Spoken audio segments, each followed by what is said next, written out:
2 years ago, a friend of mine asked me to say some MC rhymes, so I said this rhyme that I'm about to say. The rhyme was deaf, and then it went this way.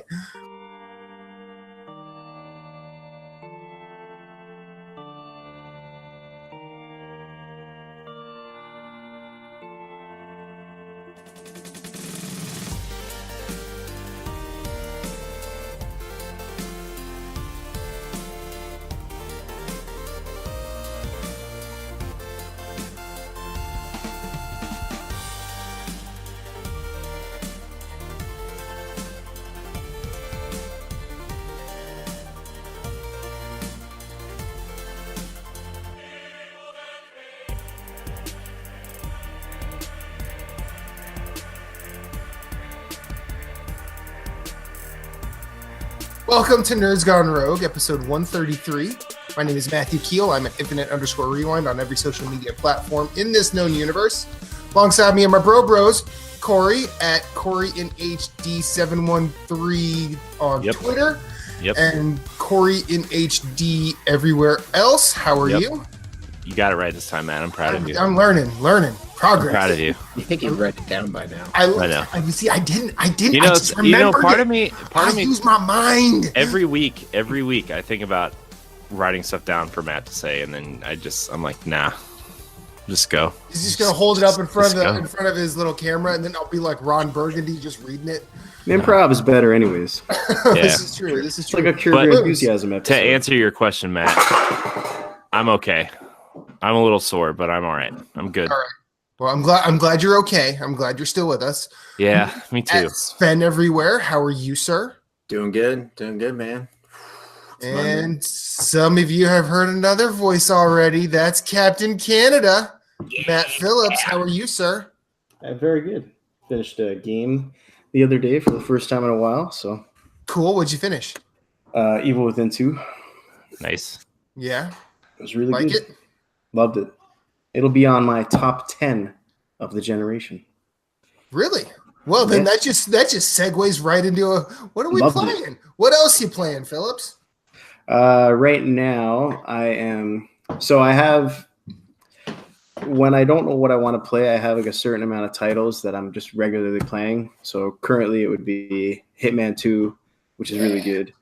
Battlefield 5, which I still really like. Then World of Warcraft for the most part. I also still play CSGO and Rising Storm 2. So I've been playing a lot of those, but lately it was mostly Evil Within 2, and now it's Metro Last Light. So I'm about 15 hours into that, and I'm really, really enjoying that. Again, as I was saying earlier, I've already played the game, but because I played the PS3 version, it just wasn't a good port. So I'm playing it again now on PC, and it's like I'm playing it again for the first time. So it's just really, really good, and I'm really enjoying that a lot. It's hard to believe it's that old. I know. As like a point of practice, you pay attention to a lot of the techier side of the game industry. Mm-hmm. Have you heard anything about the PS4 ports of those games? Have they been good, bad, and different?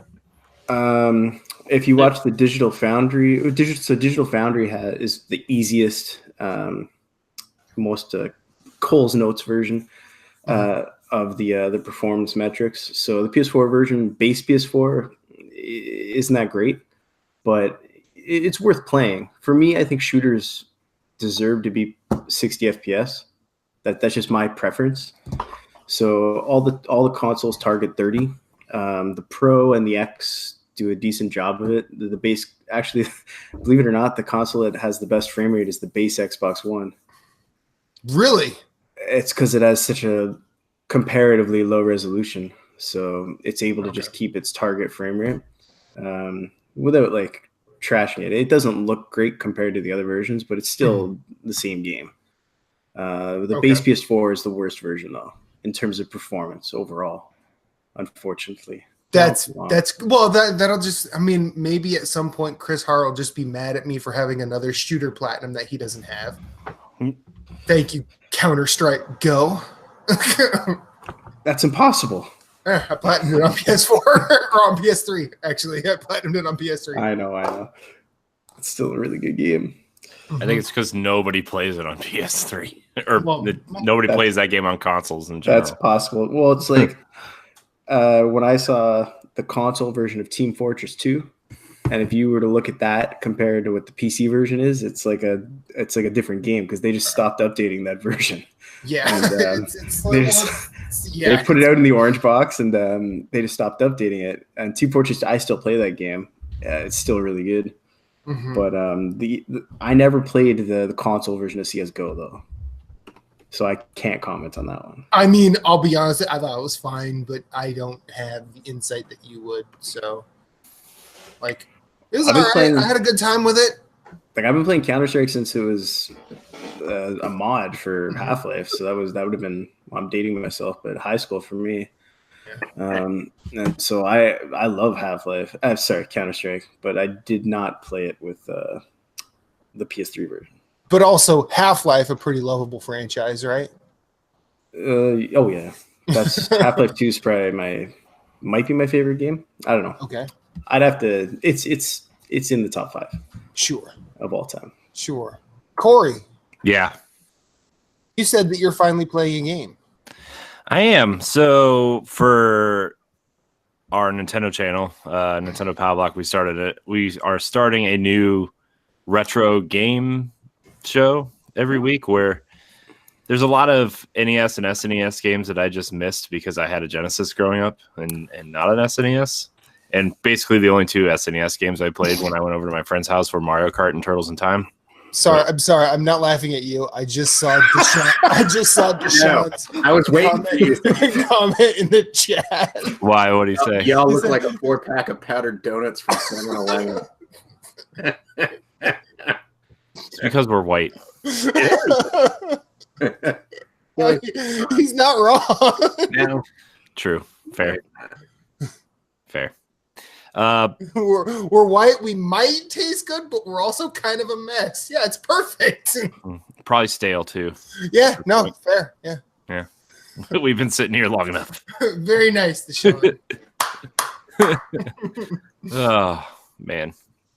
But anyways, we started a new retro game show called Classically Trained, and Ed's teaching me the ways of retro gaming, which is it's really funny because you know how we always get mad at Ed for saying something about positive or about more recent games.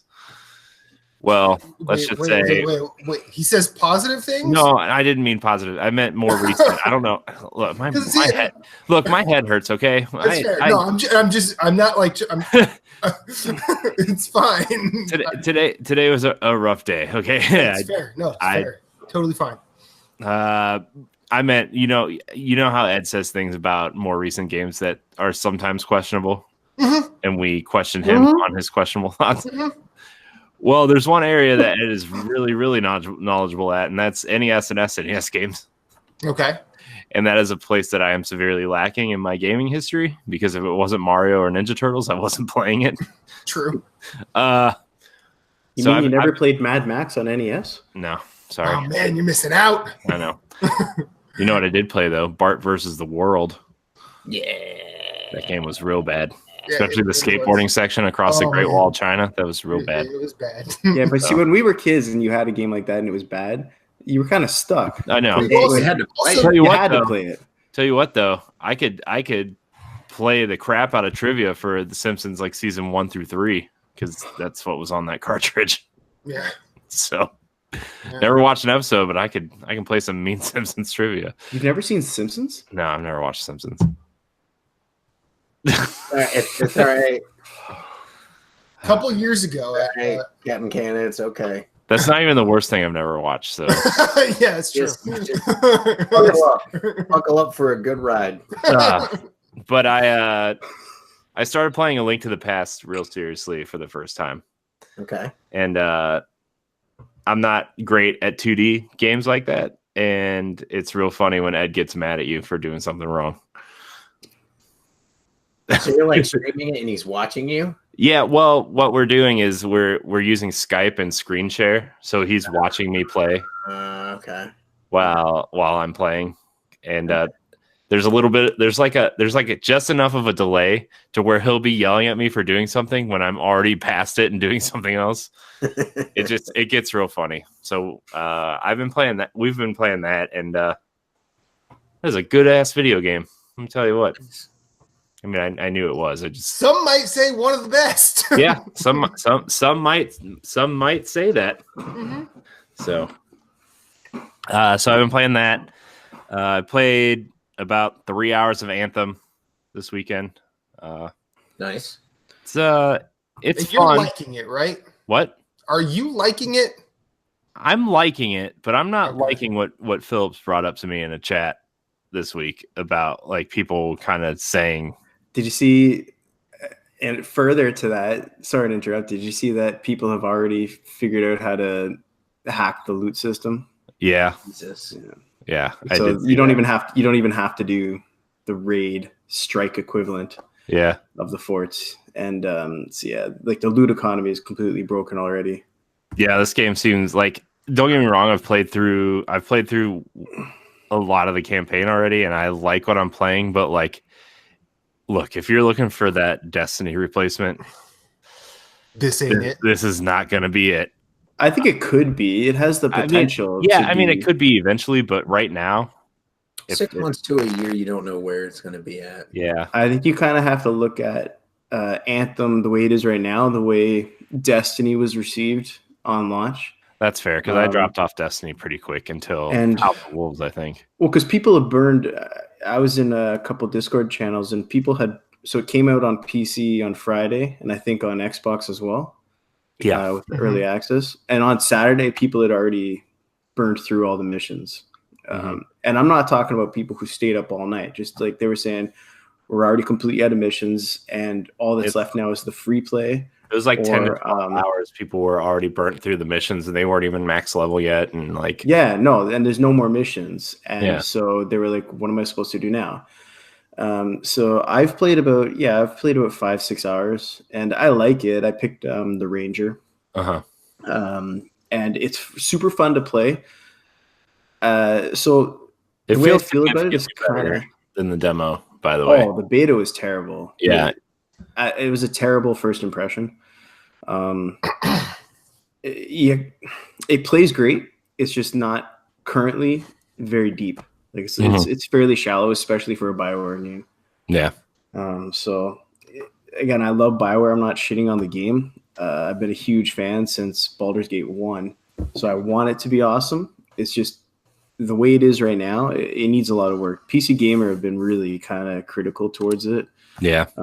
They've they said it plays great and nothing else is good. Yeah. Basically, right? Yeah. And then they put up another article with like the 8 things that need to be fixed. And they're right, especially if you look at the downgrade compared to that E3 trailer on the Xbox stage. Like it's pretty significant in terms of the density of the world. Like the depth of that simulation, but I think it could be a lot of fun, and it plays well. It just needs more stuff. Yeah, like the flying is probably the best flying I've ever felt in any game. Yeah, it feels like you're playing Iron Man. Yeah. Yeah. And it is a lot of fun to play it. It just it's also been plagued with connection issues across Xbox One and PC. And like on PC particularly, at least from what I've seen, it's having numerous connection issues. It isn't officially out yet, but the whole point is subscribing early so that you can play it a week early, and a lot of people can't even play it. Yeah. I do like some of the characters too, at least from what I've been playing, at least. Like I think Owen's kind of I didn't know he was a real person until like I went back to Fort Tarsus and met him for the first time. I thought he was like a Jarvis, like a ghost? No, I thought he was like an AI. I thought he was like Jarvis. I meant like the ghost from like the ghost from Destiny. Yeah, like I thought that, and then he turns out to be this like real skinny person. Yeah. I'm like, well, that takes all the fun out of you. I think What, skinny people can't be fun? Is No, that I what you're mean, trying to say? That's Corey? exactly No, what he's his saying. voice. That's an No, insult. if If you ain't fat, you ain't fun. I don't want to hear about it. No, if you hear his Turned out voice, to be real skinny. if you hear his voice and you see his character model, you would not think that his voice comes out of that person. Would you be happier if it was like a Chris Farley model? Yeah, that'd be amazing. Okay. If Chris Farley was your like Chris Farley companion, give you all your it'd be missions and everything? awesome. Yeah, that'd be awesome. It actually would be pretty fun.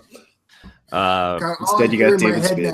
All I hear in my head now is that Black Jeopardy sketch where Kenan Thompson goes, "Skinny girls can do this for you," and then Tom Hanks answers and goes, "What is not a damn thing?" Oh, man. And is it just me, or did because like I thought Zoe was like, I didn't think she was Australian in the demo, and she's clearly Australian in the main game, unless I just wasn't paying attention.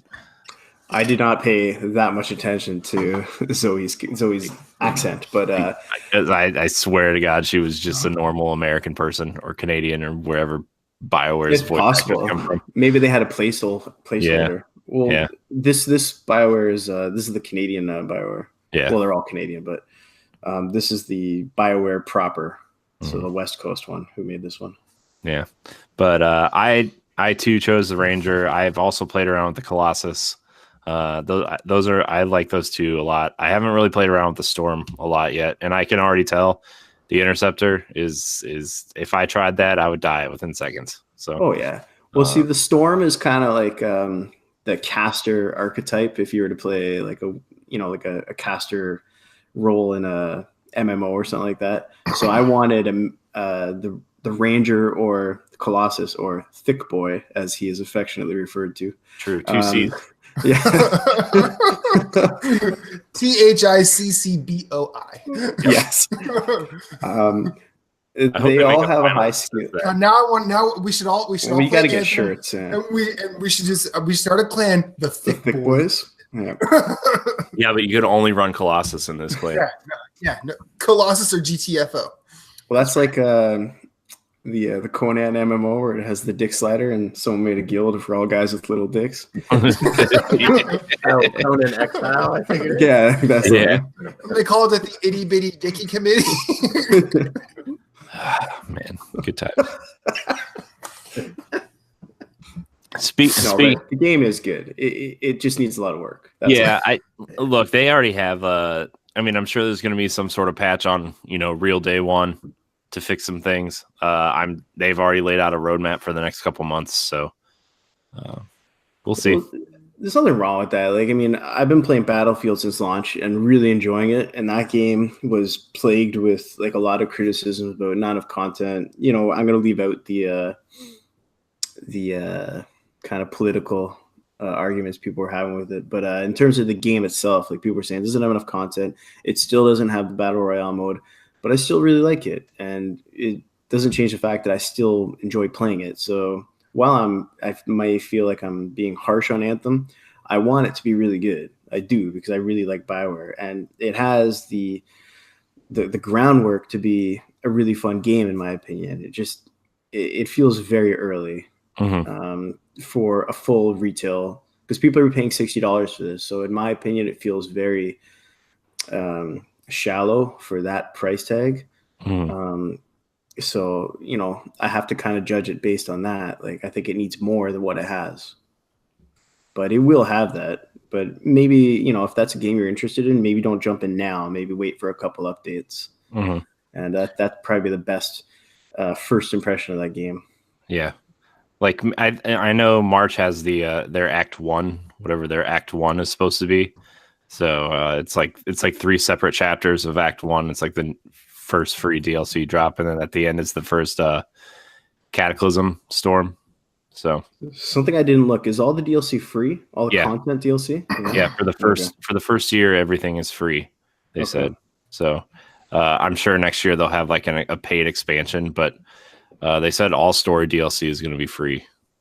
So I don't mind if cosmetic stuff is money, but I like that. For example, Battlefield. Kudos to EA, at least. People shit on EA, but all the content is free. Yeah. And you can buy cosmetics, but did you see that in Anthem that you can literally buy every cosmetic for $30? No, I hadn't looked that far. Yeah, it's if you want everything you can possibly buy, it's $30. That's not a lot. No, comparatively to how much you can spend on other games. when you spend like $10 in Destiny and get a ship, maybe like that's. Yeah. Or you throw in some money, you just get like a collection of loot boxes. Yeah, where it all could be random. You could get a bunch of duplicates. Overwatch. I got new sparkles for my ship, guys. That's literally something you can get from a loot box in Destiny. By the way, what is it? Sparkles for your ship? Yeah, it when you fly into a multiplayer match or whatever, it like the color of the jets that come out of the back of your ship change color. Interstellar glitter, y'all. That's hysterical. I know. It's literally something I wish you could pay for entrance music in Destiny. Yeah, you have like a theme song. Be awesome. That would be awesome. I'd play again if I had that. I think there would be way too many Ultimate Warrior theme songs. Oh yeah, or no, it would all be the Stone Cold glass breaking for sure. Probably. You playing anything else, Corey? Yeah. Speaking of games that play well, but nothing else, as PC Gamer likes to say, I played a little bit of Crackdown 3. Okay. And that game controls extraordinarily well, but there's not a whole lot to control your character with to do. So you could do very little extremely well. Yeah, like okay. I'm pretty sure the whole campaign is only 6 hours in that game. And I played. Where are the Xbox folks that were talking all this shit about the Order 1886? Well, here's the thing: Crackdown 3 is very, very much Crackdown 1 on a more. I mean, the island is a little bit bigger. There's a lot more orbs to collect, but it's very just you go to a tower, you complete an objective, you shoot all the dudes, and then you move on to the next tower. There's like 5 different variants of tower capturing. One is like monorail stations that you have to capture. One are some of the side missions are, you have to find other agents and release them from these prisons that are just like in the middle of the city, like right next to like a restaurant. There's a prison there, just a box of prison. Bust out of prison. The first thing you're going to want is a good meal, Corey. Yeah, I know. I mean, there's a game does a lot of interesting things where like you upgrade your car and you can make the car jump and then you can make the car drive on the side of buildings, which is kind of funny to watch when you're doing that. I mean, they give you like 30 different agents to choose from to play as in the game, and the only one anybody cares about is Terry Crews. Why would they even bother? I know. That's what Who's I'm saying. Who's going to pick anyone other than Terry Crews? I don't know. Are you going to pick the like weird fat guy with the red mohawk? No. I mean, according to you, fat was fun earlier. Well, okay, let's say there was a Chris Farley agent and Terry Crews. Who would you play as? I mean, dude. Both. Yeah, but if Chris Farley is in the game, then you have options. Okay. Yeah, you have a choice. And you can switch between all the agents on the fly, and it doesn't mess up your progression, which I think is a cool touch. But who's switching agents when Terry Crews is in the game? They literally put Terry Crews in the game to sell the game. Mm-hmm. Yeah, I would not play as Terry Crews. Yeah. That's all. What I had seen for that game was a lot of people played a couple hours and like, this is a lot of fun, and then they play it again. They're like, okay, yeah, it's still fun, but like, it's kind of just more of the same. Mm-hmm. And again, I'm not a Crackdown guy, but I'd seen a lot of people liked it, but they just felt it was super repetitive. And I mean, yeah, that's my biggest gripe with the game, is it's super repetitive. And I mean, I didn't buy it; I have Game Pass, so like, why not download it? It's there, yeah. And I mean, it is what it is. It's the best version of Crackdown they could possibly have made in 2009. Is my criticism of Crackdown. So maybe it should just be Crackdown HD. Well, they made Crackdown 1 free. They made it Crackdown free. 1 is free and is in 4K. So Crackdown 4K. Yeah, this is more like Crackdown 1.5. Okay. Terry Crews edition. Yeah. So I mean, it's if you have Game Pass and if you want a mindless shooter where you just don't have to think about anything, try Crackdown. But you're only going to get a few hours of fun out of it, and that's how long the game is anyway. So, yeah. So there was a They did a pretty significant down. Oh, I'm sorry, Keel.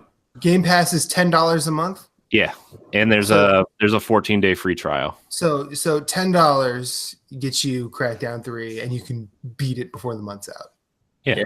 But can you still get 1 month for $1? Yeah. Your first month you get a 14-day free trial. Your first month after that is $1. Yeah. So you get 6 weeks for $1. Yeah, that's not And bad. you can play Gears of War 4. You can play Halo 5. You can play Forza Horizon 4. Do they have good games on it? So I'm joking. okay, hang on. Shadow of the Tomb Raider, Hellblade. Now, how come now, Phillips, you should have been on this one, because now What? you could do the RoboCop Crackdown 3. I'd buy that for $1. What? You're mad. You're mad. I should have thought of that. You know, I'm slipping. I should have thought of that. You're right. I just watched RoboCop not that long ago. So. All right. Sorry, we got to ease him back in, guys. So I think Game Pass is actually a really, really. We'll talk about that later. But that's a really good feature in my opinion. yeah. I agree too. I agree. But the other two games I've been playing a lot. I'm still playing Wargroove. I think Wargroove is pretty awesome. But I've talked enough about that. But I've been playing Tetris 99 like crazy. I've come in second place 9 times. Ferris 9 times. 9. What happened? You got second 9 times. Yes. Has he never seen Ferris Bueller? I have. Ferris Bueller is one of my favorite movies. That is a movie I have seen. It's one of my favorite movies of all time. So 9 times. I if you again, I think we said this last week. If you had told me there would have been a second battle royale game that might be up for Game of the Year, right? Is everything in that game free? Yeah, it's all free. How the hell do they make money? They're going to sell skins. Okay, there you go. So But- there has to be some type of Well, you have monetization. to subscribe to Nintendo's online service, Right. and then they're going to sell skins for it. Okay, so But yeah, it's just like one of the rumored skins right now is the Game Boy pack, which they have to do that because Tetris Effect did that, and everybody wants that, but no one can get it anymore. yeah, and then I guess the Super Nintendo Tetris Attack skin I think is coming as well. But that's all rumor right now. So, but I've been playing a lot of that, and then I've been playing Apex Legends, which is still really fun. Except that there's been some kind of connection issues this week for some reason, for me at least. But Moose, Yeah. what have you been playing? I have been playing Bloodborne.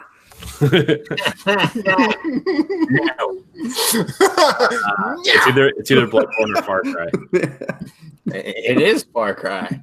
I have been playing. Yeah, that's why he's got those. That's why he. Come on, he's clearly Hope He's County. clearly Moose the right box now. art of Far Cry 5. He's clearly Hope County Moose right He's like when PlayStation announces the greatest hits version, Moose's face is this version of Moose is what's going to be on the cover. So He looks like I'm the gonna come guy on back the and cover do of this Redneck again. Rampage, actually. butt naked. yeah. So It's a good game. picked up New Dawn, FarCry New Dawn. Been playing through that. It's awesome. It's a lot of fun. They introduced a tiered system for the weapons and the enemies and whatnot, and so it adds a nice variety to it.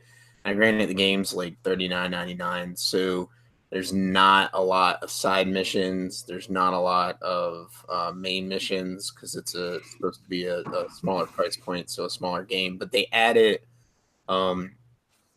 your outposts. You can salvage them to get ethanol, which is like obviously the gas, and you can use that to upgrade stuff at your base or to make weapons. So you can salvage your outposts, which means that the main enemy in the game recaptures them, and they're a harder difficulty, and so you have to go back and fight them again. And then it goes all the way up to it's regular level 2, and then which would be the epic level. And then at the epic level, you can just resalvage it all you want, and it keeps resetting to the epic level. And so that's where they add a little replayability, and then also something called expeditions. So the expeditions are pretty cool because like those, you just go out to like crazy locations, like you're at like the Hoover Dam or whatever, or you're at like Alcatraz. Like there's an Alcatraz at mission, and so basically you're just going out. There's some pink smoke to show where the package is. You go to you have to fight your way in, or you can sneak your way in, and then you steal the package, and the package has a GPS on it. So like within like 30 seconds of you taking it, like they figure out that you took it, and then they track you. But as soon as you take it, the helicopter's in to like retrieve you and pull you out of the expedition. And so you get rare crafting materials for that. You also gain experience, and then it that also ranks up. So you just start out at level 1, goes to level 2, and then epic, and then I think you could just keep replaying the epic if you want. But the cool thing about the outposts in the expedition is, like, I don't know if you guys remember Far Cry 5, like the alarm system in the game when you're at the outpost. So they're randomized on the epic setting. So like if you're trying so the alarms aren't in the same place. No, like they have a certain set amount of places for them to be in, but it'll rotate. Because there's this one trophy for the game. It's called I think it's something Ninja, where you have to defeat a level 3 outpost without being detected. And so I was trying it on one of the harder ones. It's a lake. It's a lake outpost, and it basically has a circling patrol on a boat. Mm-hmm. And so like I mainly had to figure out how to like off people, so they'd be like, "What the heck's going on?" and get off the boat for me to be able to sneak up to them and do an epic takedown. Mm-hmm. And like I had to reset it a bunch of times, like do the last checkpoint, because I was also trying to see if I could take them out with my sniper rifle, and then they're alarmed, and then they see you, so you have to restart. And then but like it was cool, like every time they restarted I would see like the alarms in different spots. And at a level, so like level 1 there's only 1 alarm, 2 there's 2, and at 3 there's 3 alarms. So they have 3 different up to 3 different locations each time, every time you redo it. And so it's pretty badass. I enjoy it. Like I can see myself like to extend the game and having fun with the game to like just keep resalvaging. The story is a little bit better. I'm enjoying the pacing of the story a lot more. I'm in Act 2. I think there might only be 3 acts. Seems about right. But I'm towards like the tail end of the game, unlocking the last part of it, and just trying to I'm trying to clean it up to where I beat the game, and that is platinum for me. Mm-hmm. Like I don't want to like beat the game and have to go back and clean some stuff up. So just working on that and having a blast with it. It's a lot of fun. The guns are cool. Is the story a tie into 5? Yes, it's a direct. It's like a sequel, like 17 years later. So I have to play 5. Not really, because you'll find it. You'll. I mean, do you have to? Really? I mean, I understand we're talking about Far Cry. But, I was gonna say. would I get more out of it if I played? Because like you see the same places, right? Don't you? Yeah.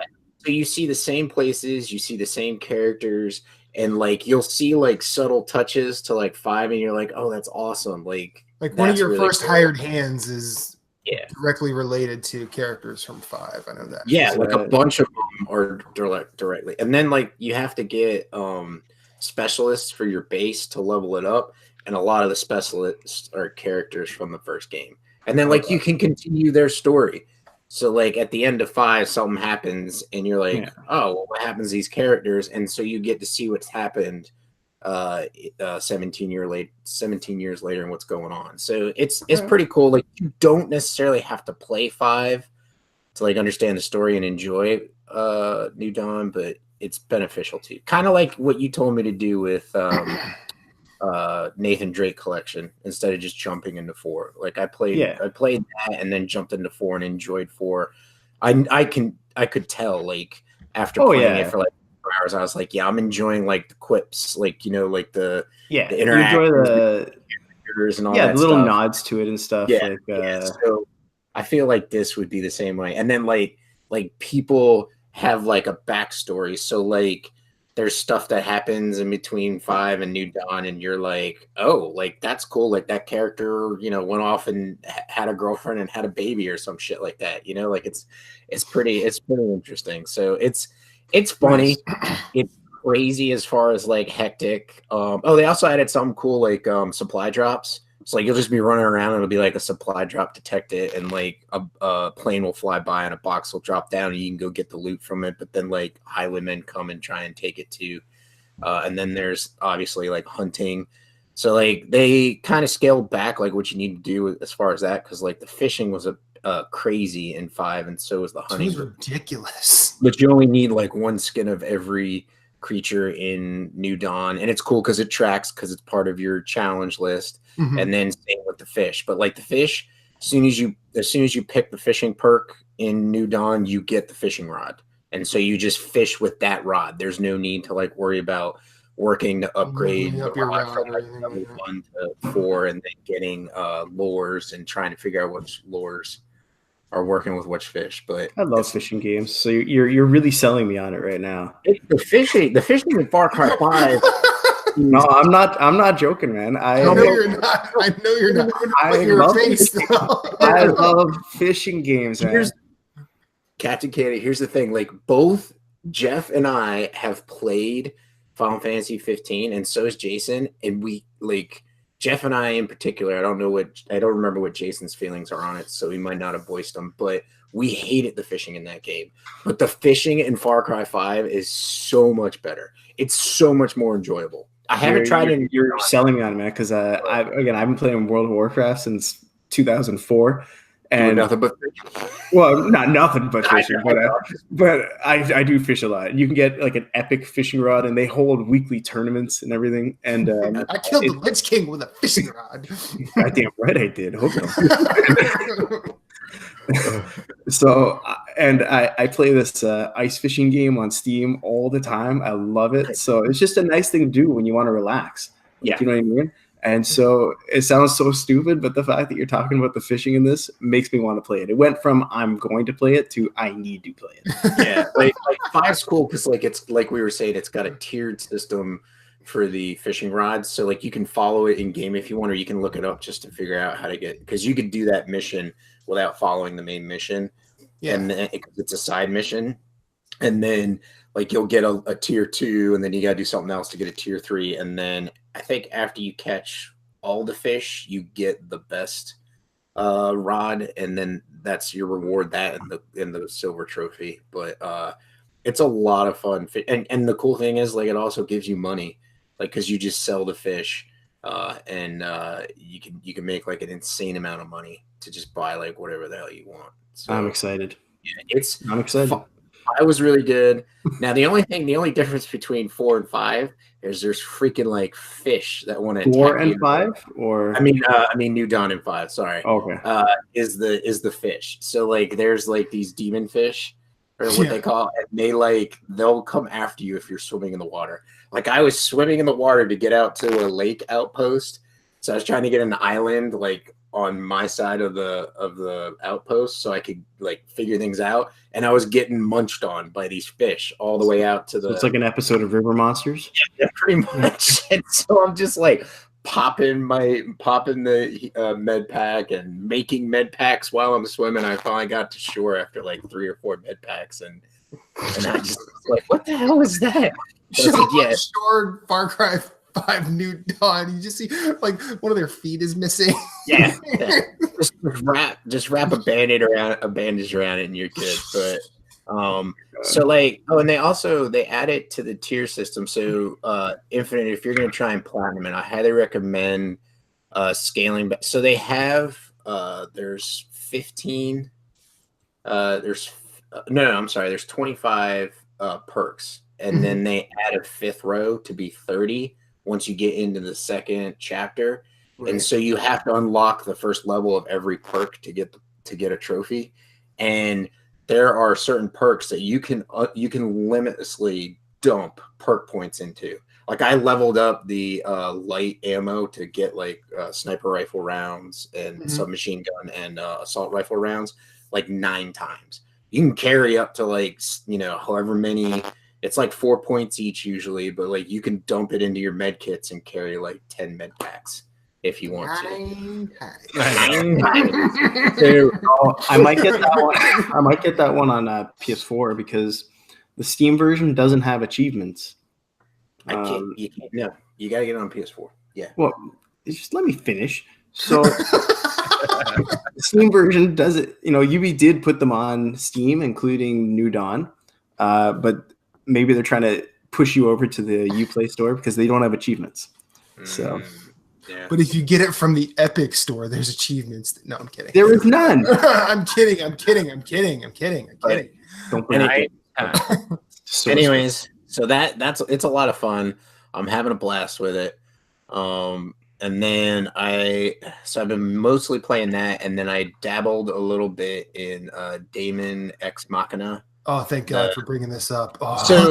So we could talk about it right after I finish this little spiel, because I wanted to talk about the Nintendo Direct. That was a freaking awesome Nintendo Direct. Number one. Save that Number because one. we have an email about that. Yeah. Right, no. Number one, the Nintendo Direct was awesome, and I'm already sold on like 6 games for the rest of the year. Number 2, downloaded. I've downloaded Tetris, but I haven't tried it yet because I've been playing New Dawn. But then I don't know what the heck I was doing, but I had my Switch with me this weekend, and so I guess I was away from the PS4, and I was trying the Daemon X Machina demo, and it's awesome. It's like a cross between Armored Core and Zone of the Endors. I think personally, I will always have problems playing it in portable mode, just because the Joy-Cons are absolute trash as far as the placement of the right analog stick. So I have played it with a Pro controller, and it's awesome. So I have not tried it with my 8-bit Do because a buddy of mine from work is borrowing it because I was like, dude, you got to check out these controllers because he has 2 kids. And I'm like, you can get this controller for you can get 2 of them for the price of a Pro controller. And so he borrowed it, and that was a Friday. That Monday came in. He's like, dude, that thing's awesome. He's like, my son's already asking, can we get one? I was like, well, they're on Amazon. You can pick them up. I think they were on sale. They were down $10. They're $43 right now. Yeah, they were down to $43. So that's the 8-bit Do Joy-Cons, or not Joy-Cons, but they're Switch controller. It's like the SNES. It's like the SN30 or something like that. There's like the SN30 is the purple one, and then there's the SF. It's SF. The SF is the European version with the color buttons. So yes, you mean the actual Famicom one? Whatever, the correct one. So Super Famicom or Super. I live in America, Matt. My buttons are purple. Anyways, I have the colored one, and I want to get the regular purple one. But see this, Matt? It's purple. Jesus. Anyways, so facts don't care about your feelings, Corey. I don't care about facts. Fake news. Oh, jeez, here we go. Jesus. I've been playing that. It's a good mech game. It's pretty cool. It looks good. Handled well. Like I said, the Pro controller does a really good job of handling it. So I feel like unless I'm somewhere where I can't put it in a stand and use my 8-bit Do controller or the Pro controller, I probably won't play it. But it just feels awkward for me to try and play it. But it's other than that, it's a great game. The shooting's good. It's fast. I don't notice any lag. I don't know if you guys have been playing it and notice any lag, but it's definitely good. Definitely check it out because I think they're also going to send out some emails to the people that played it during, because it's a timed demo. Yeah, I got my forever. I haven't even looked yet, but if you played it over the weekend, you should get one. Yeah, I'll probably get one sooner or later, but because I want to play through to the end. I haven't played through to the end, but anyways, so that's what I've been playing. That's pretty much it. Okay. This week I kind of had I didn't have too terribly productive of a week. I finished off the Division Platinum. I was going to say you got a platinum, asshole. That's productive. I know, but that's pretty. Also, I decided to go back and try and finish the FarCry 5 Platinum, and I have 1 trophy left, and I'm trying to win multiplayer maps. And I don't know if I'm getting better at shooters, but I've won a lot of matches. I feel like I've won 40 matches over the weekend, and just they weren't on 10 featured multiplayer maps because no one's choosing to go with those. Yeah, which is annoying. But when Jeff did that, he was writing down like every time he went into like a featured map and whether he won or not to like keep track of it. And I'm like, that would make me go insane. So like when I was trying to go after that trophy, I just played. Played like that's what I'm doing. Like, and then it just popped. I mean, it took me like 3-4 days, but I was like, whatever, I'm having fun. Ain't no thing. I mean, I don't know about fun, but like Jason and I were talking about, do the controls not feel different in multiplayer as opposed to like the main game? On multiplayer, they don't. It's not that they feel different. It's like the traversal is weird. Like I feel like moving around. Like there's something weird about moving around in the Far Cry 5 arcade that doesn't. It just doesn't feel right. I can't even describe it really. Yeah. 'Cause it doesn't feel like, at least with like Far Cry 5, you feel like you're wandering around a place. Whereas the Far Cry 5 arcade, it kind of feels like shooters in the 90s. Yeah. But not as, epochal or like important. It feels like you're just a camera with a gun. Yeah. I mean, I do like the fact that there's some batshit crazy maps on the featured list. Like there's one that's called Shovel Dodgers, where all you're doing is throwing shovels. It's like there's a pit in the middle and it's team deathmatch, and then there's one team on one side, one team on the other. And you're just throwing shovels at each other. Like, I can do this. This is fine. There was one map where like it was just a pit and there were like 3 or 4 vehicles and it was just Yetis. So like you had to like fight the people, fight the Yetis, keep the car. Yeah. I mean, I saw that one too, and I'm like, and some of it's just unintelligible. Yeah. And then as Deshaun brings up in the chat, I'm still playing Apex Legends. That game is still fun. I think at some point between all of the shooters I've been playing, hopefully I'll get better at that. Hopefully. Yeah. I actually got second a couple of times this week in that, just playing with randos, and those Respawn fellas, they know what they're doing. They did a good thing. They're going places. I think that they are. I think that they are. Watch this space. That's a good studio. In spite of EA, don't fuck with Respawn, please. They're great. Did you see the toys are out already, or the toys are coming out first for their game, their Star Wars game? What? Fallen Order, because Fallen Order comes out this fall. Yeah. And the toys are either out or they've been announced. They were not the toy fair this weekend. Yeah, so well before the game has been shown at all. Well, yeah, because the game can be because Disney's like, we got toys to sell. We don't care about your games. Yeah, I'm not saying Respawn's bad, but a Star Wars game can be a turd in a box, but they'll sell toys for it and people will buy them. Well, yeah. I mean, luckily, Respawn's at the helm, so it'll at least handle well. If it comes out. A damn good shooter, man. Yeah. And then I've also been playing the Daemon X Machina, and yeah, I agree with Moose. This is the first game on Switch that I've not wanted to play portably. Like I can't. I almost can't stand playing it portably because I feel like I don't. It's the first time I don't feel like I see enough. It's really surprising me how positive you guys are talking about this game, though. Why? You don't like it? No, I played it for like an hour and a half the other night, and I hated it. Oh, really? Yeah, I can't stand the flying, and maybe it's because I played it after Anthem, and the flying in Anthem is so good. Mm-hmm. Well, I will say in Daemon X Machina, it is a little tricky because like you have it's A to get off the ground, like you hit A to hover, and then you have to hit A to go higher up, and then I couldn't figure out how to get like lower to the ground, so I just like pointed the camera at the ground and pushes the left stick. Can you fly? Can you fight in the air, or is it just for traversal? Yeah. No, you can fight in the air. You got so far in the demo, you got a pistol, and then in your right hand you carry a shield in your left hand to block shots, and then you have a shoulder mounted rocket. As far as you can get a sword for your right hand, so you can do a sword and shield. Cool. I did that. I'm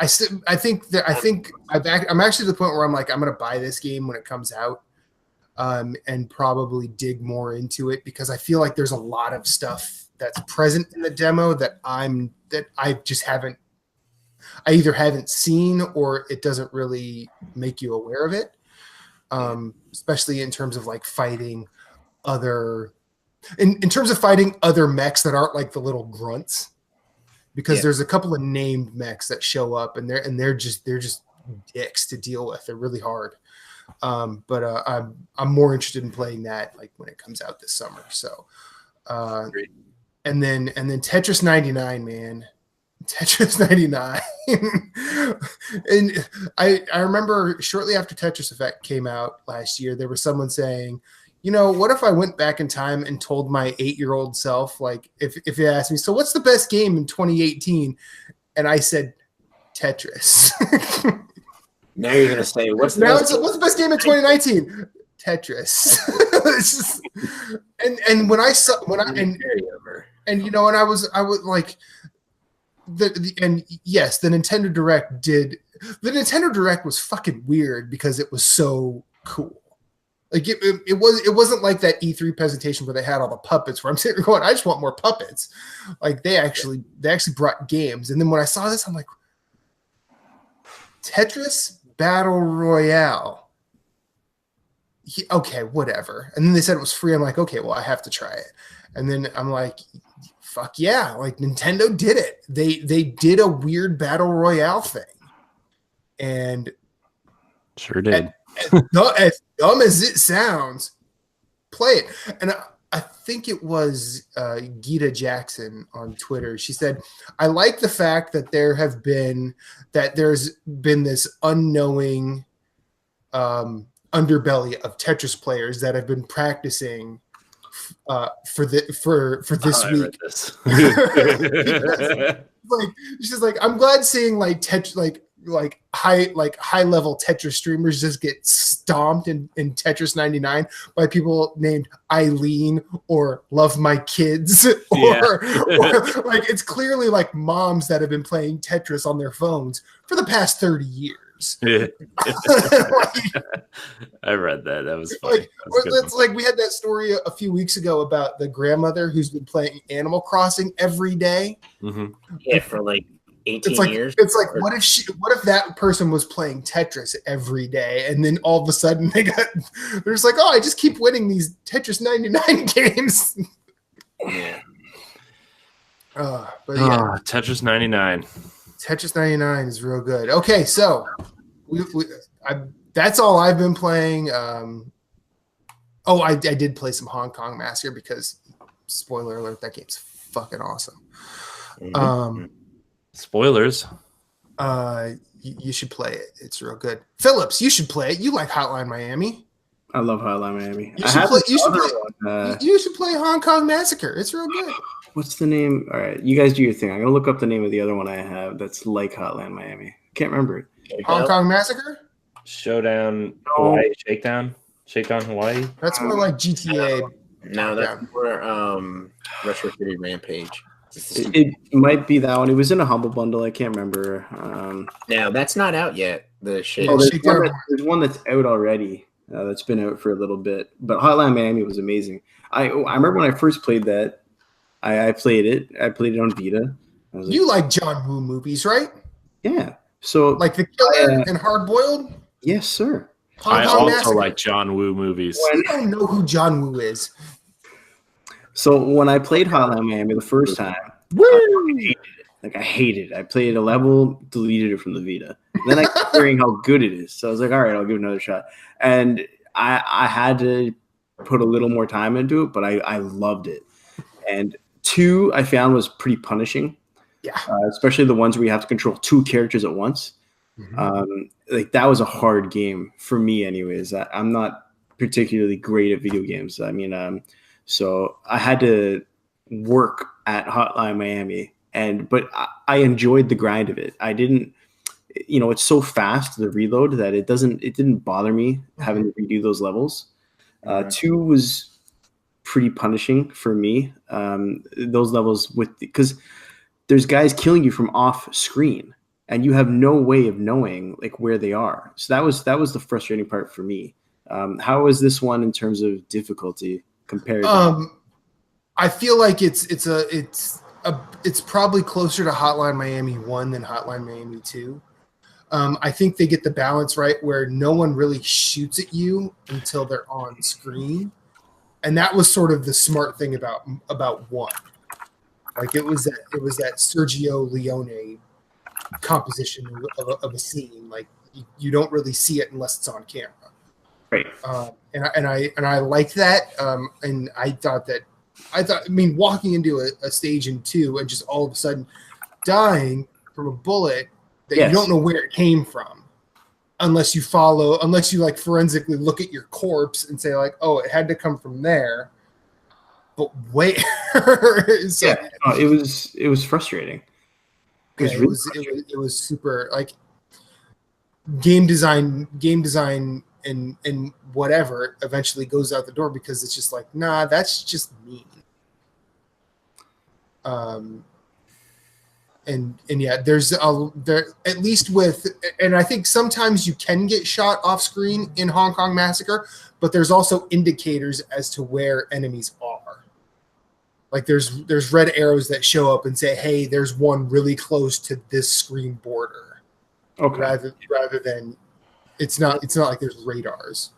Yeah, but like, and a lot of it's like, yeah, you can't move you can't like hold a button and move like your cursor up to like look and see like Miami. So like I find that like I was saying before, like you just run in to an area and hit the slowdown, hold the slowdown, and start like jumping and picking your targets and just shooting them as you're rolling in slow motion. So yeah, I did die a lot, but then like you figure out like your play style for the game, and obviously like there's ways to improve and get better, you know, like especially like using the walls to like block enemies' fire while you're waiting for your cooldown to cool, or like you can't like roll and then roll again. Like it's not like an instant thing. Like you have to wait a little bit to be able to roll again, obviously, but it's pretty cool. It's a fun found it. Mr. Shifty is the one I was thinking of. Mr. Shifty, that's a good one. It's one of the first games I bought on Switch. Corey's favorite indie game of 2017, right? Well, so I guess Spectre Knight for Shovel Knight came out that year too, but I thought you were okay. I forgot about Spectre Knight. I did like Mr. Shifty a lot after the first patch came out and fixed the frame rate. Yeah, Ruiner is another one that got some good buzz too. I've heard that one's really difficult though. I haven't. Ruiner looks really cool. I haven't tried it yet though. I haven't played it. I own it. It's a lot of fun. So we've got emails, gentlemen. Do you want to talk about the direct and everything, or do you want to just go into those? We can do whatever you want. You're the guy. You're the. We try. Can I interject about the Nintendo Direct as a non-traditionally Nintendo guy?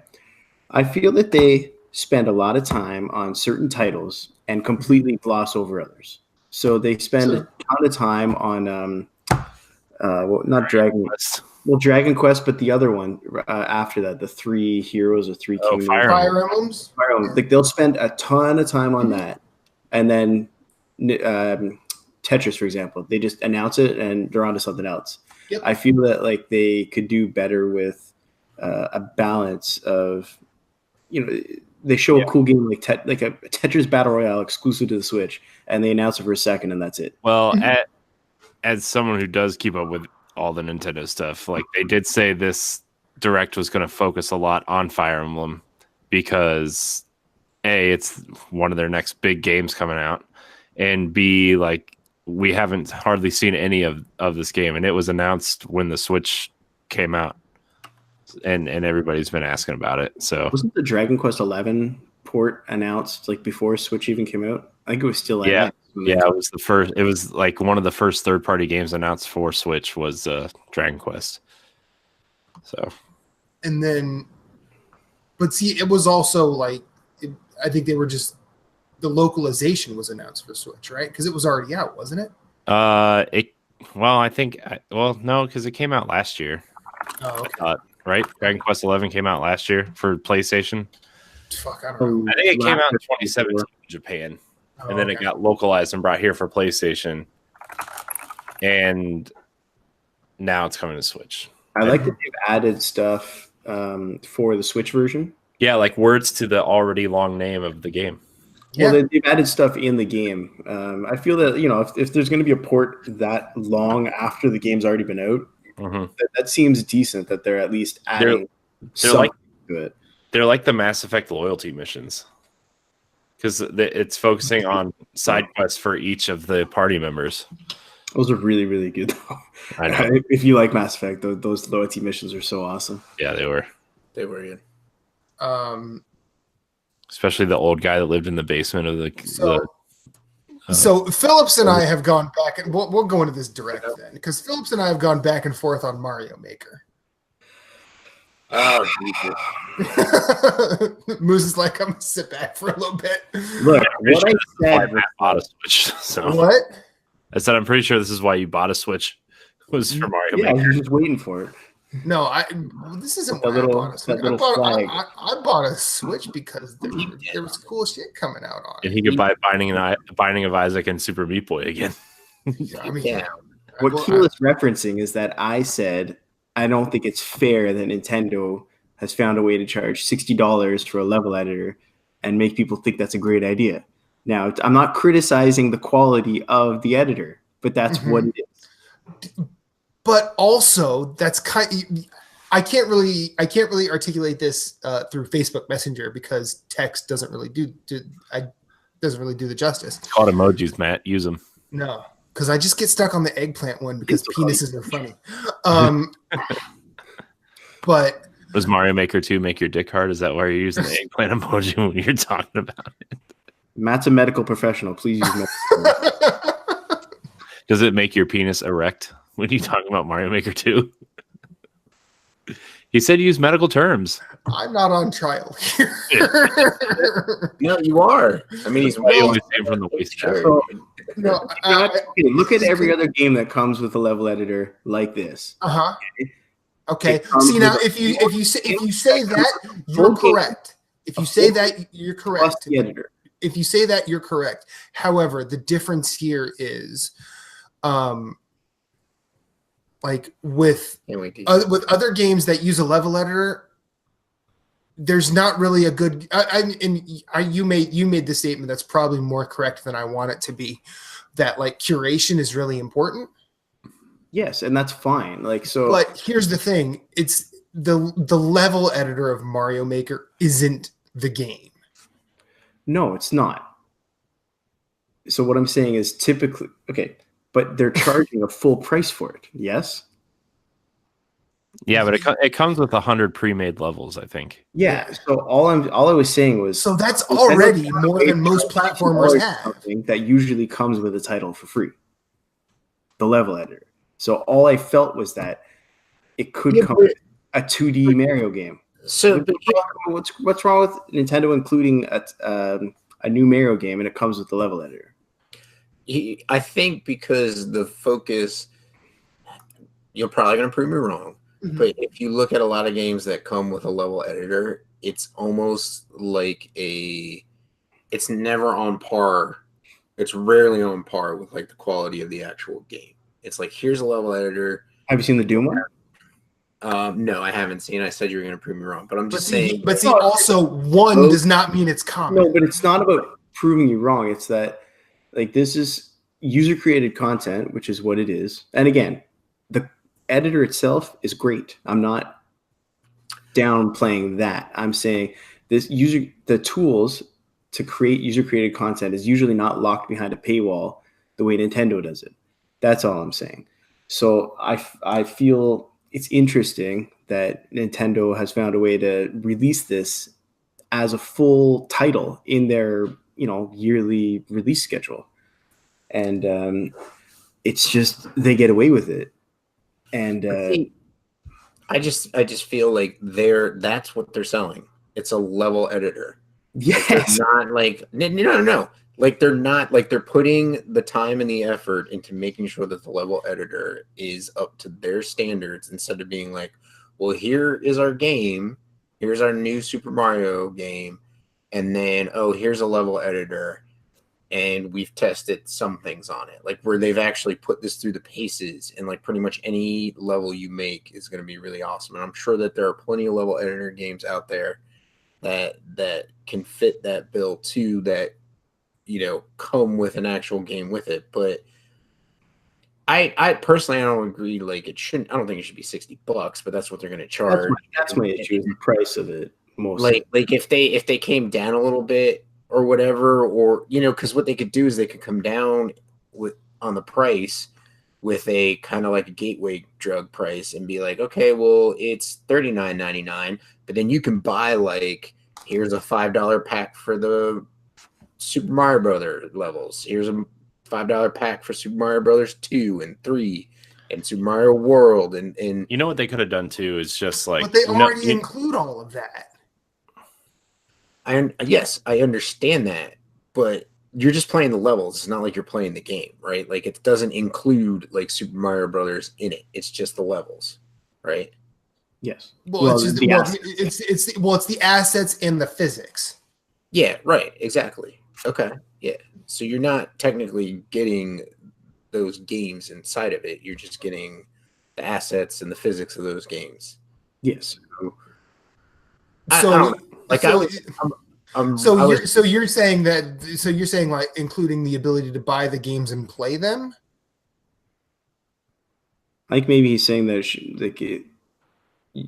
could. I'm trying to understand. I'm actually asking. Nintendo could include those games with Mario Maker to make it more enticing. Yeah.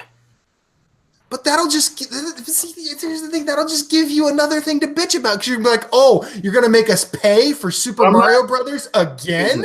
I'm not bitching about it. I was just making an observation. I just feel like I feel like I could be. I think I'm more so in if it's gonna be like a Matt versus Matt here. I'm gonna be in Phillips' camp.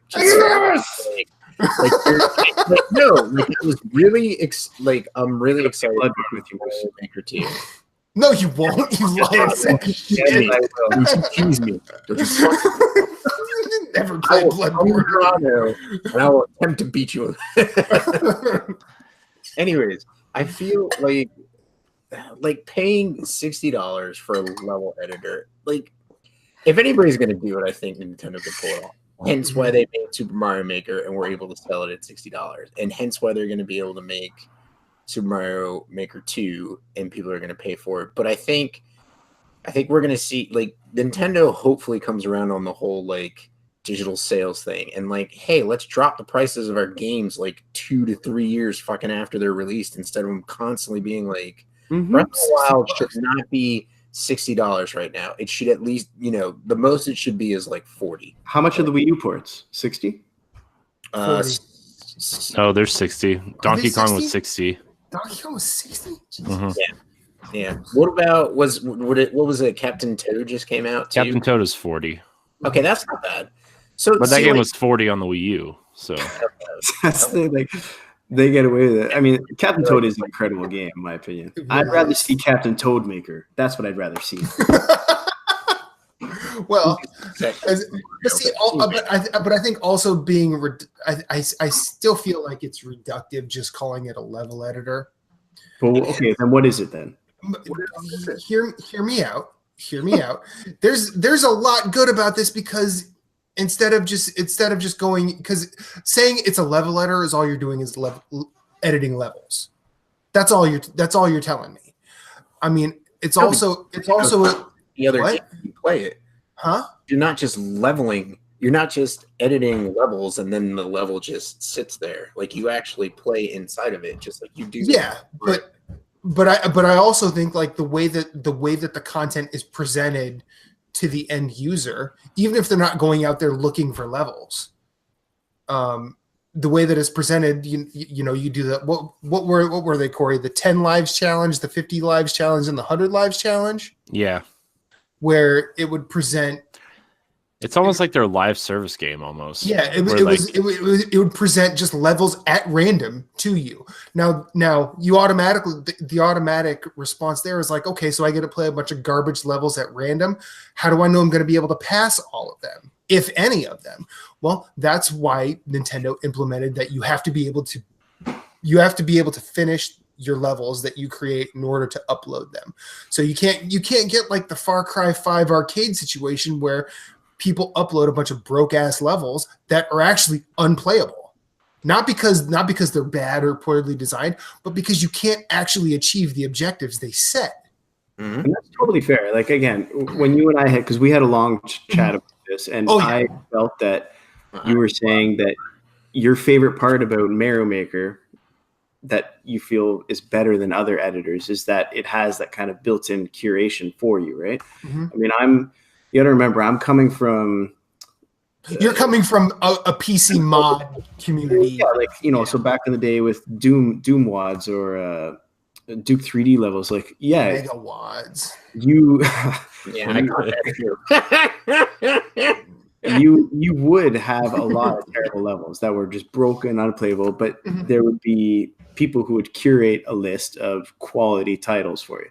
And Nintendo kind of does that for you within the editor. And I like the analytics of the editor actually does it. Yeah, I actually prefer that. I don't, again, none of this is about saying it's a bad editor, it's a bad product. None of that. I just feel it's expensive for $60. That's all I was saying. Mm-hmm.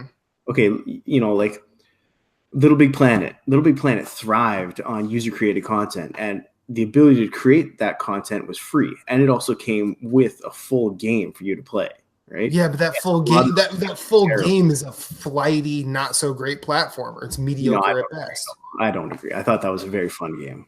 I don't agree. I think that's very dismissive of that title.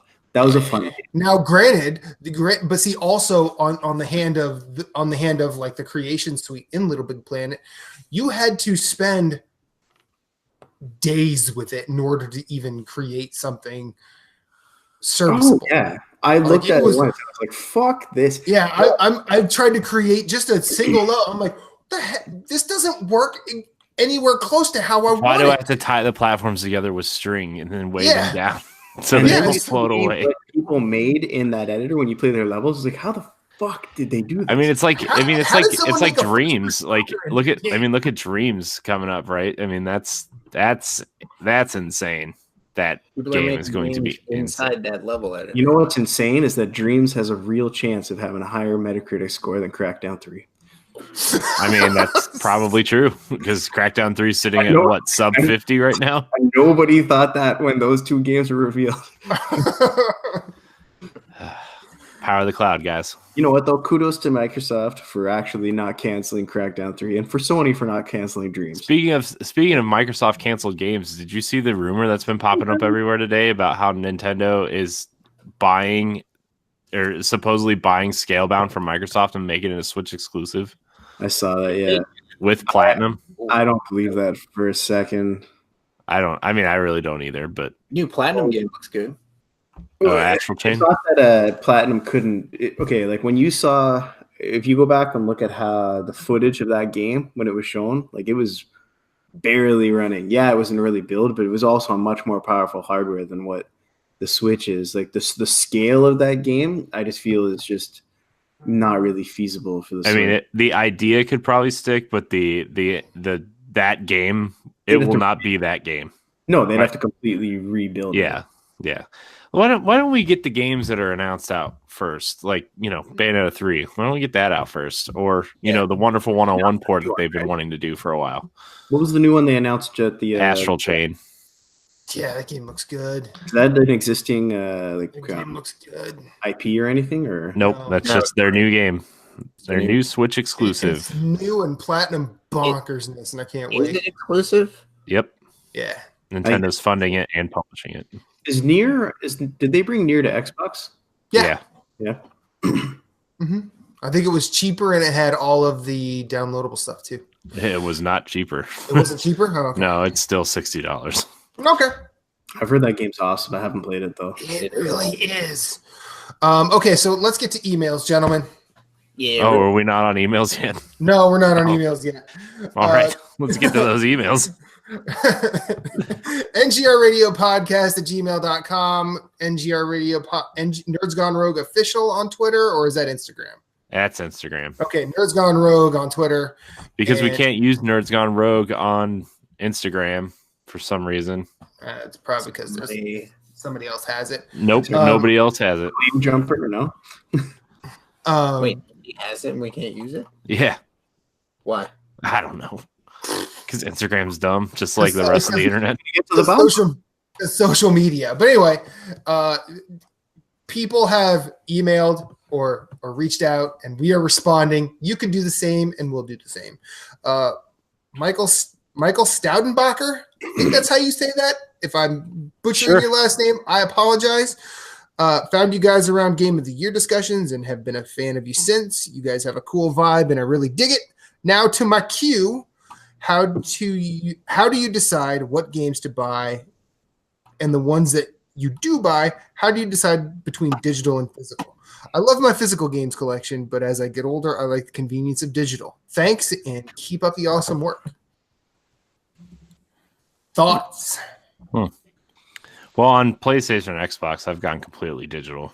I've been toying with the idea of like purchasing the games that I really love on the systems, but then I'm like, why? It's just going to take up space. What do you mean?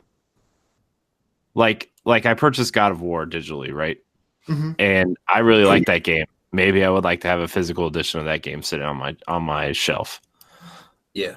So, I mean, I've toyed with that idea, but I've also been like, well, if I'm going to do that, I'm going to wait till they drop in price, or like the greatest hits line or whatever to do that. That's because like I don't want to spend another $40 or $60 on something I already paid $60 for, So but with Switch, due to the let's say the limited storage space of that system, I've gone all physical. Could be worse. It could be Vita memory cards. That's also true. It does use micro SD cards. Yeah, they at least made it easy to expand it. Yeah, I mean, if that 1 terabyte or that 512 comes down in price at some point, maybe I'll think about going more digital on there. But almost all my Switch games are physical unless they don't have a physical edition. Yeah, so like indies. Or I couldn't wait, like Shovel Knight, which also got delayed again today. Oh, that sucks. King of Cards, it says for several months it's been delayed. Well, hey, better for them to have more time to polish. They said the game is done. They're polishing it, but they want King of Cards, the new physical editions for all the platforms, and the amiibo all to come out on the same day. And they're having problems with getting carts from Nintendo, and they are having problems with the amiibo stuff. So yeah, those would be the surprise. Those would be the two things that hold that up the most. Yep. I don't know. I don't like.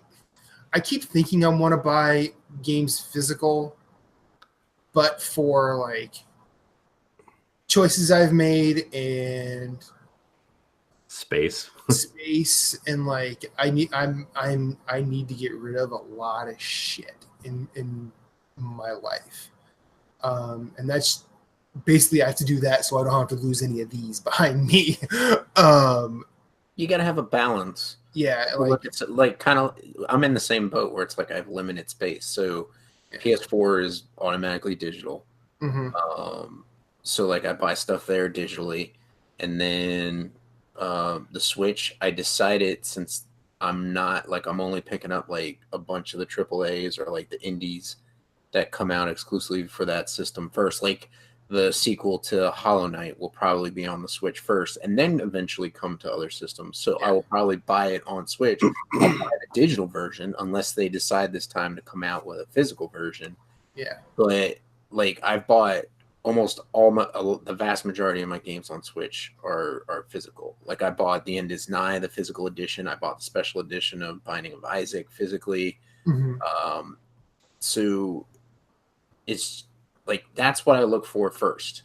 So like kind of like what Corey said, where it's like if it's a game I can wait for, or there's a physical version, I'll try and get the physical version.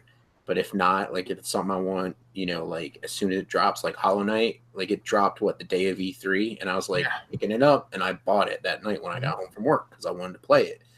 So, but I also like collecting the Switch, physical cases, like having the cartridge and the instruction manual. And it's almost like I even like want to go out there and like double dip and go out and buy Axiom Verge on Switch, buy the special edition of that for like $25 and get like the really cool mat that comes with it. And like there's a bunch of games that they do a really great physical version for the Switch that I want to pick up and have access to, so but like I've been looking at a lot of limited run stuff and a lot of special reserve game stuff and other people that do like limited editions of games that and physical releases that aren't typical per se. I've looked at that, but then I like when Spelunky was announced by Limited Run, I was like, yeah, I should probably do that. But then I'm like, I don't need more stuff. And then they actually made the decision for me when Fangamer put out the soundtrack on vinyl. And then Limited Run had the super limited edition in eggplant purple, mind you, and I picked that up instead of the game because I think that soundtrack is really goddamn good, and I've always wanted it on vinyl. Which soundtrack was that again? I'm sorry. Spelunky. Oh, Spelunky soundtrack. Wow, nice. I wanted to get that, but the shipping to Canada was just ridiculous on it. Yeah, they have another edition that I think that's just in gold vinyl on Fangamer's site proper. Yeah, I'd be fine with it, just black vinyl. I just wanted to have it on vinyl. Those two. Yeah, that's a where, really good soundtrack. That's where like we need to meet like once a year in Buffalo, and have some things and some beer, and you could just take like a box of vinyl, take it back across. I'll throw my hat into the ring. So on PC, obviously, there's no such thing as physical games. So everything's digital there, and I love that. For example, I've had my Steam account for 14 years or so. Mm-hmm. And something that I bought, you get a badge every year on Steam for every year you've been a member. So a game that I bought 14 years ago, I can just install today, and it's not an issue, right? On console, I typically do if there's a discount on the pre-order, I'll do it digital. So a lot of the indies will do that, for example. Like when Sony was running their promos, like buy 3 of these, you get a certain amount off. Mm-hmm. Like when they did their play promos. But Amazon or certain things will do a discount on the pre-order for the physical. So for example, I pre-ordered Days Gone. Games in Canada cost $79.99. So I pre-ordered Days Gone when it was $49, and that was like when it was first announced, and I still have that pre-order on Amazon. So I'll get that physical. For the most part, I prefer digital. It's just much more convenient. I mean, Keel and I both love vinyl, and when I'll give it a difference. The reason I prefer vinyl, the digital, is A, it sounds better, but B, I get something with it. I get my liner notes. I get to look at the cover art and everything. Games used to come; they don't even come with manuals anymore in a physical game, right? So that's why go to a fucking website to look at the manual. It's so nice when you get a game like The Witcher 3, which came with a map and all stickers and all sorts of stuff. A thank you letter for buying their game. Mm-hmm. Yeah, it came with all this stuff that made the purchase of the physical version worthwhile to me. As opposed to the digital, and they're the same price, right? So for the most part, it's just a case with a disc and nothing inside. Yeah. So at that point, I'd rather just have the digital. The only game I go out of my way to buy are I think I mentioned earlier, I play World of Warcraft, so I buy the special editions, but that's just because I have such a history with that game, and you get a bunch of stuff with it, both physical and extra stuff in the game. And the way Blizzard does it is if you buy a special edition of Overwatch, you get stuff for all their games. Hearthstone, Heroes of the Storm, World of Warcraft, StarCraft 2, and probably for the Warcraft. Like, okay, What was the other part of the question? How do you decide what games to buy? Mm-hmm. Yeah, we haven't answered that yet. But No, Oh, it's sorry. no, you be the first one. Yeah, go ahead. No, so sometimes I'm spontaneous. So when BlizzCon and when they announced the Warcraft 3 remaster, like when nostalgia is a big way of selling me a game. So when they announced that, I was like, yeah, pre-order it, no problem. Doesn't come out to the summer, no problem. They sold me that game, and I don't have a PC that can run it.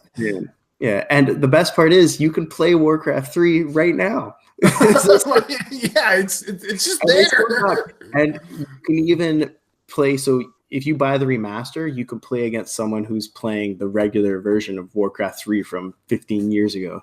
They've made them cross-compatible. So even your Mac version, like you can play it on your Mac, and you and I can probably play. could. I have it on Mac. Oh, yeah, you could play it. So nostalgia is a hell of a way to get me to buy a game, even if I already own it. Yeah. And for like how I decide to buy games, sometimes I just like to go in blind because previews are so often so different from the end product. So I'll watch a couple trailers, and if it's cyberpunk, if it's stealth, those are things that really appeal to me.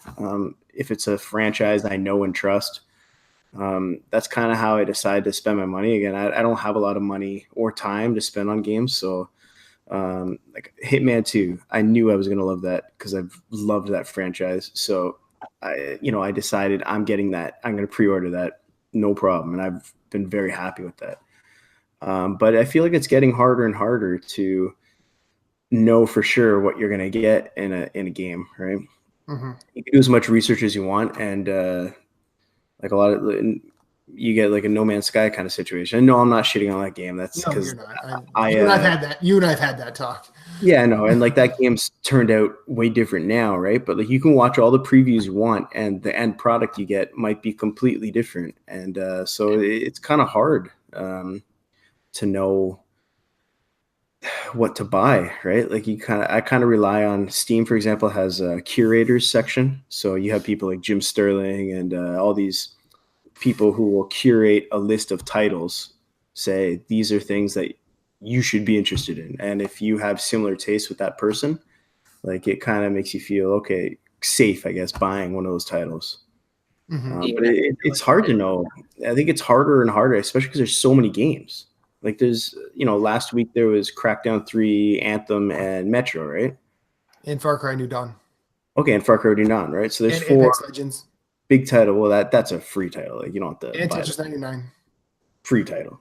Right, but it's. I feel like it's getting harder. There's so many games, and there's a lot of good ones too. I mean, all 4 of those have their own qualities, and so it's just getting harder. But for the most part, I go with just my gut, kind of like when I see a title, and sometimes I'll just take a chance. It's fun. Sometimes it doesn't end up what you wanted, but it's nice when it does.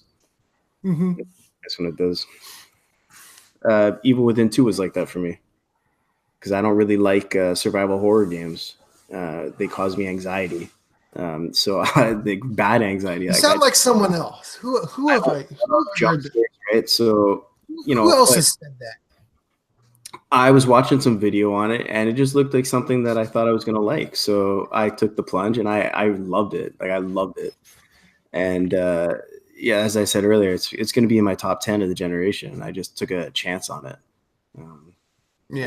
But I didn't know I was going to like that game at all. I just decided, I'll try it, and I absolutely loved it. And I did not play the first one either, so I just kind of went in blind. According to the initial press of that game when it came out, it fixed the first one. So.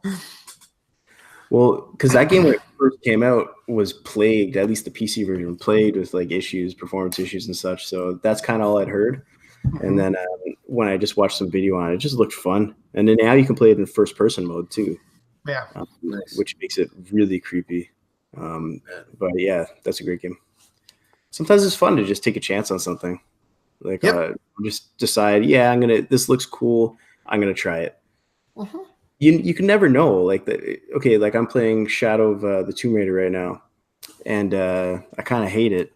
And I love Tomb Raider, and I thought I was going to love it, and I liked both the first two, and this one I love the Deus Ex game that studio made, and I just don't really like this game. I just think it's kind of boring and bland compared to all the other stuff previously. And that's a franchise I loved, right? So kind of never know. So just take a chance. You might get surprised. Corey, how about you? How do I decide if I'm going to buy a game? I don't know. I I know how you decide. Is it on Nintendo? That's not true. Is it on Xbox? That's not true. Damn. Does it have Terry Crews? Fair. You know what? If the game has Terry Crews, I'm going to buy Is it. it by Bungie? I don't know. I just Does it have a turtle? What? Does Does it it have a have turtle? Yeah, that's why I bought Injustice. Yeah. Gave us the first good turtle game in like 20 years. So It's true. It's true. and that's being generous. Man, Turtles in Time, Hyperstone Heist, last two great Turtles games. RIP. We're never gonna get another good Turtles game. That'd be awesome though if NetherRealm made Turtles Tournament Fighter like Mortal Kombat and Injustice. That'd be awesome. One of them takes their shell off and cuts them in half with it. Well, yeah, why not? Combat style, yeah. Why not? In the comics, Donatello gets his arm cut off and then murdered. So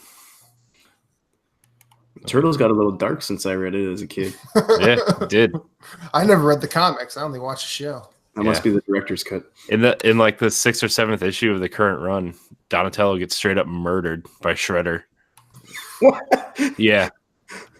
And then why did they get rid of the good turtle? Why did they get rid of the why did they get rid of like one of the good ones? I don't know. And then they use science to go back and try to spoilers for like the 2016 run of Teenage Mutant Ninja Turtle comic books, but Leonardo and Michelangelo and Raphael kind of use science to go save the turtle that specializes in science, because they go back in time and use like different dimensions and stuff to hop through time and save Donatello from being murdered from Shredder.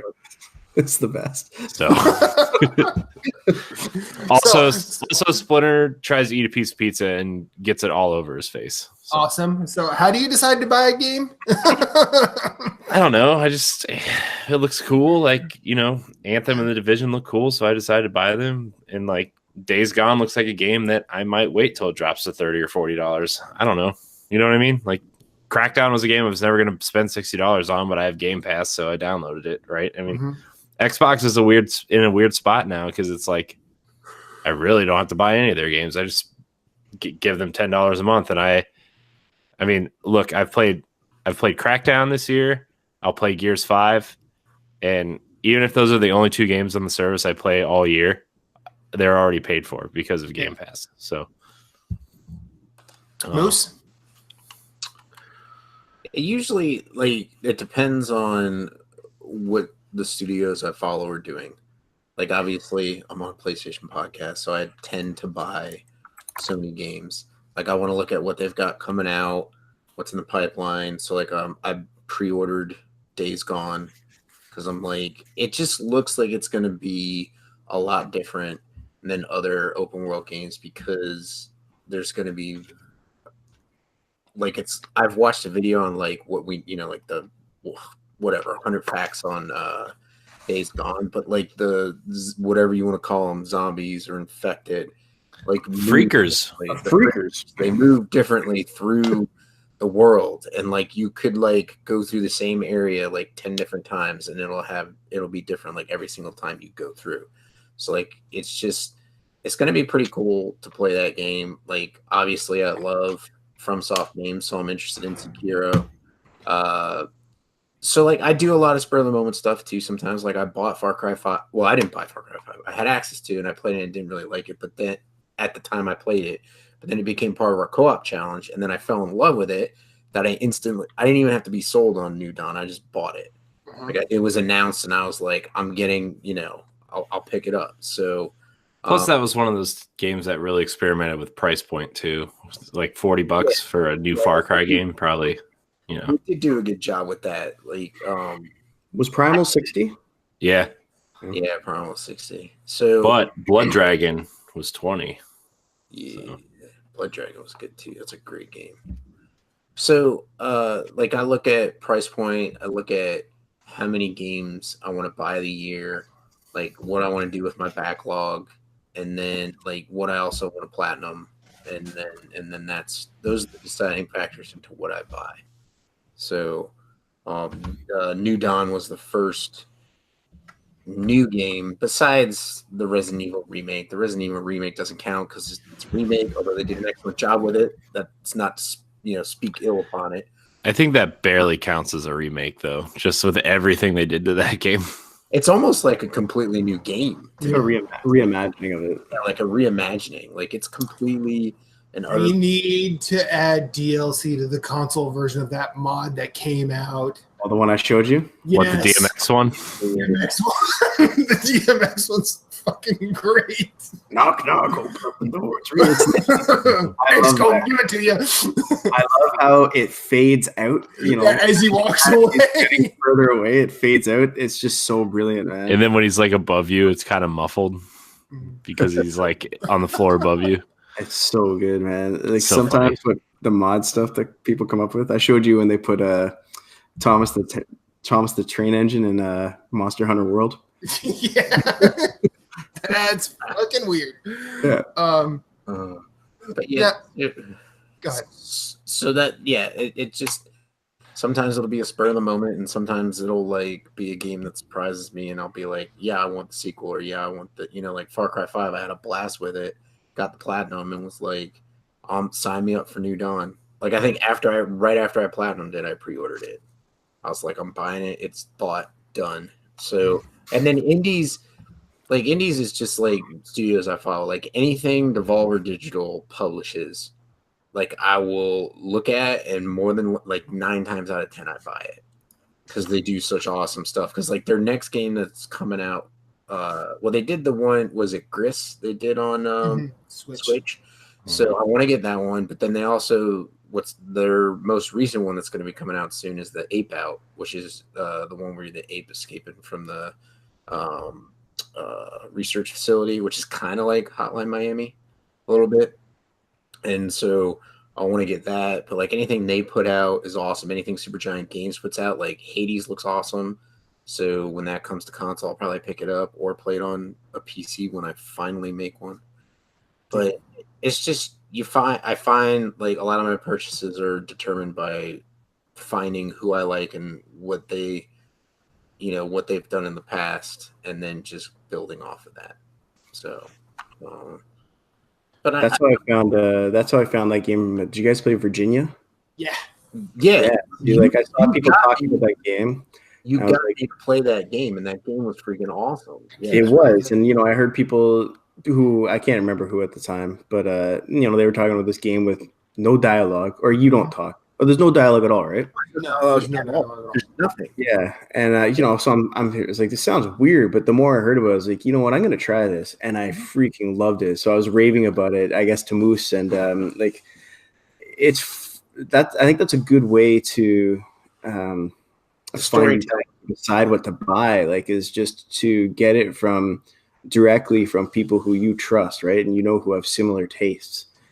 Like, if one of you guys said you got to get this game, it's like Helldivers, it'd be like, fuck yeah, I will, no problem. Like, you sold me. And like, I don't really go by review outlets anymore, just because I don't know. It used to be that you kind of knew who the reviewers were, and now there's so many outlets. I don't know who any of these people are. They're all 20 years younger than me, and I don't know if we have like I don't know if we have I think Dan Stapleton does a good job, even though I don't always agree with the stuff he says. Like, but I'll listen to what he writes, for example, right? But I don't know who the hell any of the other reviewers are from these outlets.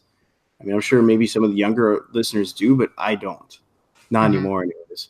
And so I find the best way for me to buy games is to get word of mouth from my friends, or people who I play with, who I know like the same kind of stuff that I do.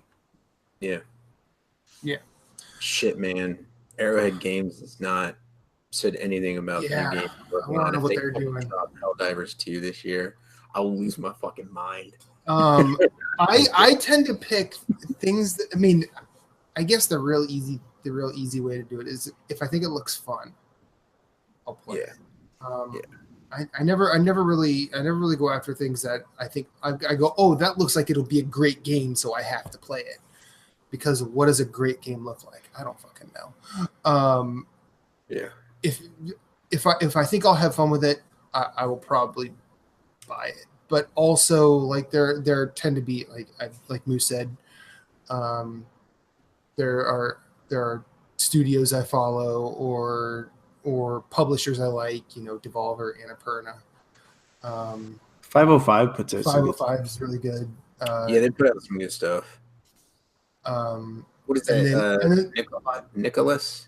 Nicalis, yeah. Sorry. I think they did Abzu, which I really liked. That's another like small, no dialogue kind of adventure game. I loved that. I like stuff like that. Firewatch. And then like Phillips said, the people I know and play with.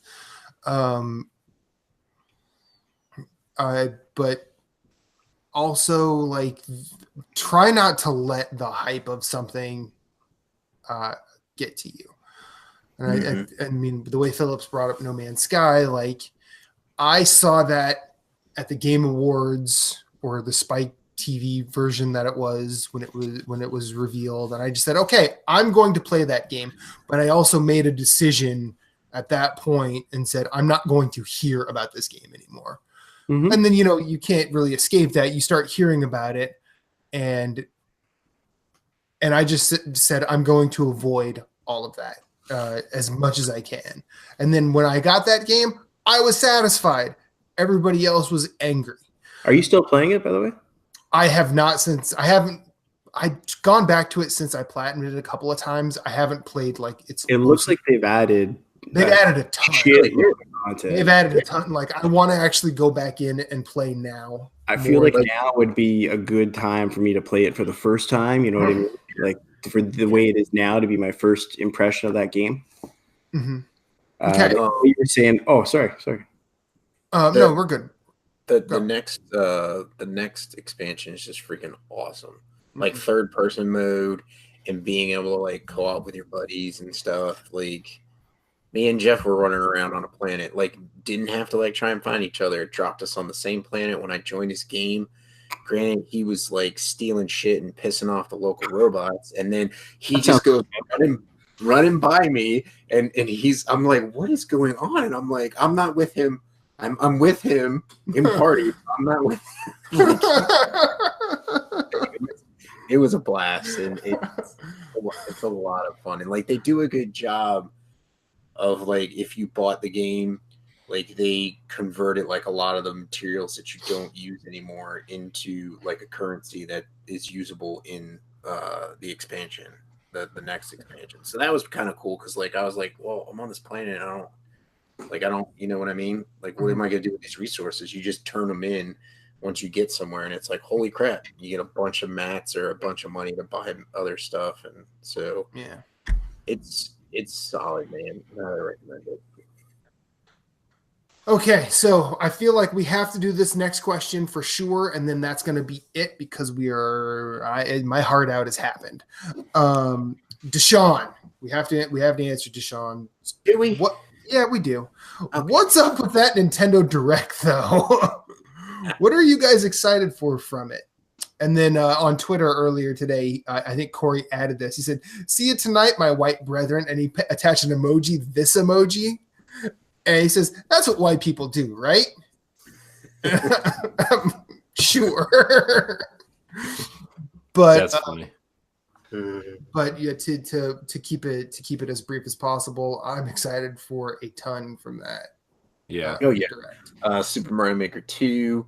Link's Awakening remake is probably the thing I'm most excited for. Yeah, because I've never played that. I've never played it either, so I'm pumped about that. It looks great. I would love them to do, like, if that sells really well, I'd love to see them remake Link to the Past in that engine. Yeah. Or, like, the original Zelda. Mm-hmm. Like, take the original Zelda and put it in that engine. And it would be so beautiful and awesome. Like, I was even saying when Breath of the Wild came out, put the original Zelda in that engine. You know, Yeah. that would be cool. But what that Rune Factory 5? I've never even heard of that series. And Rune Factory 4 is coming out to Switch, and then 5 is in development. Like people thought that series was dead after 4. Yeah, 4's already come out, and so 5 is coming soon. So that series looks great. The new I can't believe Hellblade is coming to Switch. that's crazy too. Mhm. I mean, I'm like, I already own it on PlayStation, but like the Of fact that course I you're gonna get it on Switch. Don't even. no, because it's not getting a physical edition. Oh, okay. I would have if it was getting physical, but I reached out to them and asked them if it was, and they said no. Okay. The new Platinum game, Astral Chain, yeah. it's freaking Yeah. phenomenal. I mean, Fire Emblem is like what I'm most excited for, but Fire Emblem, yeah. That game actually. it's like Fire Emblem meets a little bit. Persona meets Harry Potter is what it looks like. And I'm like, well, sure. The new game from what is it, Tokyo? Oh, Oninaki. Yeah, Yeah. God, that game looked good too. Yeah. From the studio that did Lost Sphere. I have Setsuna. Mhm. Like that game looks really good. Like it looks like they're doing like a I Am Setsuna little dip for Lost Sphere, and now they're coming like way back up. You know? Third time's a charm. You know what I mean? Yeah. Let's hope so. Coming out Let's hope so. summer too. Yeah. And Bloodstained. I mean, granted, it's not like a Switch game, a Switch exclusive game, but they actually gave us a release window. Yeah, which they haven't even said that on the Kickstarter yet. Yeah. So Yeah. I'm not sure. I'm not sure how concrete it is, but if they're saying that, Yeah. all right. I mean, awesome. So that's what I'm excited about. What are y'all excited for? Everything you mentioned in Daemon X Machina. About that. Yeah, I'm ready for that too. What did they close with? I forgot what they closed with. Link's Awakening Oh, it was just, okay. So that okay. and Astral Chain were the last two. Yeah. Nice. Yeah. So Yeah, Platinum games, and like it's funny every time a new Zelda comes out and I finish it, I sort of think I'm done with Zelda now. Like Zelda's complete for me. Fucking Link's Awakening. oh, the other game I'm excited for is the Box Boy game. Oh shit, yeah. Box Boy's awesome. Box Boy was great, and now they have Box Girl. Hell yeah. Yeah, that looks like it'd be entertaining and fun to play, like puzzle solving. That looks good. Mhm. Yeah. Game's really cool. Phillips, you excited for anything from the Nintendo reveal? Mario Maker 2. No. Well, again, I watch it as I don't have a Switch, so I kind of watch it just as a outside observer. Box Boy looked cool. I thought the DLC for Captain Toad was really cool because I think I had a Wii U, and Captain Toad I think is just a super, super fantastic game. That's one of my favorite Nintendo games in a long, long, long time. Mhm. There was a lot of stuff that looked cool, but again, I'm kind of looking at it as I don't have a way to play these games, so I don't like kind of let myself get too excited about it. Does that make sense? Yeah. No, that's fair. It's totally fair. I'm just kind of I'm waiting for that one moment where Nintendo, if Metroid were at this and looked amazing, I'd be in the market for a Switch, for example, right? Like I'm still waiting for that one kind of knockout punch for me to kind of get me super excited. But I thought the direct was fine. I don't think I'm their target audience really. Like I like, or I prefer kind of Western stylized games. So they don't have a ton of those, and that's fine. I'm not really their target audience, so it's hard for me sometimes to give a fair assessment of what they show. You know what I mean? Because it just sounds like I'm being negative or critical if I say it sucked or whatever. It's just they just didn't have anything that appeals directly to me. But I thought the show itself was fine. I thought it was the best paced direct they've had in a while. Like I think it started out really well. I think the pacing was really well. I think they spent a little bit too much on Dragon Quest, but I think it's because their next Smash Fighter is going to be from Dragon Quest. I think that'll. I think I agree with that. So, but and then I do think that as excited as I am for Fire Emblem, I think they spent a little bit too much time on Fire Emblem. Yeah, like I had mentioned that earlier as well. Like it's just kind of kills the pace of it. You know what I mean? Because then they show Tetris and they kind of gloss over it, or even like Box Boy. Like they don't have to spend a ton of time on it, right? But there's a lot of I don't know how they determine which title is getting kind of focused on in those directs, but I thought it was fine. I like how quirky it is. I enjoy those. Like it's just. It's quirky. I think quirky is probably the best way for my vocabulary to describe it. Like it's just video games strange. Needs its weird ass wild card. Nintendo is that. I like how they do the, all the time to go over. It's unique to them, right? And I enjoy that. So I like watching them. I do enjoy watching the directs. Mm-hmm. You know what my favorite thing about this direct was? No 3DS. Yeah. Thank God. So kill it off. They better. I mean, it's time. Yeah. All right, it's time. Well, see, here's what's going to happen. All those people that have been crying out for Mother 3 to come west, it'll come to 3DS. It'll come to 3DS, and everyone's going to lose their goddamn minds. 3DS. I hope that happens because I don't have any affinity for Earthbound whatsoever. But like, if that happened, oh my gosh, that'd be amazing. Is that game amazing? Because that's the game that I hear all the time. Earthbound is not good. No, it's a totally fine game that everybody holds up on a pedestal because is Ed's head exploding somewhere right now, or like? Dude, I remember going to Toys R Us and seeing Earthbound cartridges by like the dozen sitting in the bargain bin for like $10. Yeah, because nobody bought it. Okay. Yeah. Is it a Super Eastern title? Like no. It's about a kid who explores a neighborhood and there's aliens and stuff in it. You played South Park: The Stick of Truth, right? Yes. That's Earthbound with curse words, but funny. Yeah, and good. Yeah, it was really good. That game was really good. Like that game is Earthbound. Yeah. Okay. To a goddamn T. Mm-hmm. And yeah, Earthbound. I don't care. I don't care how much that cartridge is worth. Earthbound is not a good game. Dude, I was in my used game store a couple days ago, and they were selling a loose copy of Earthbound for $200. Yep. I'm like, come on, dude. Like, fuck off. Is it NES? It's Super Nintendo. Super NES. Yeah. Okay, so we do have to cut it there because I'm 10 minutes past my heart out, so I've got to roll. So I just want to let Kyle, Ashley, and Marshall know that your questions will be answered on our next show. For sure, they will be first. An interesting fact: Marshall is Deshaun's brother. I don't believe it. We have another Malone. Prove it.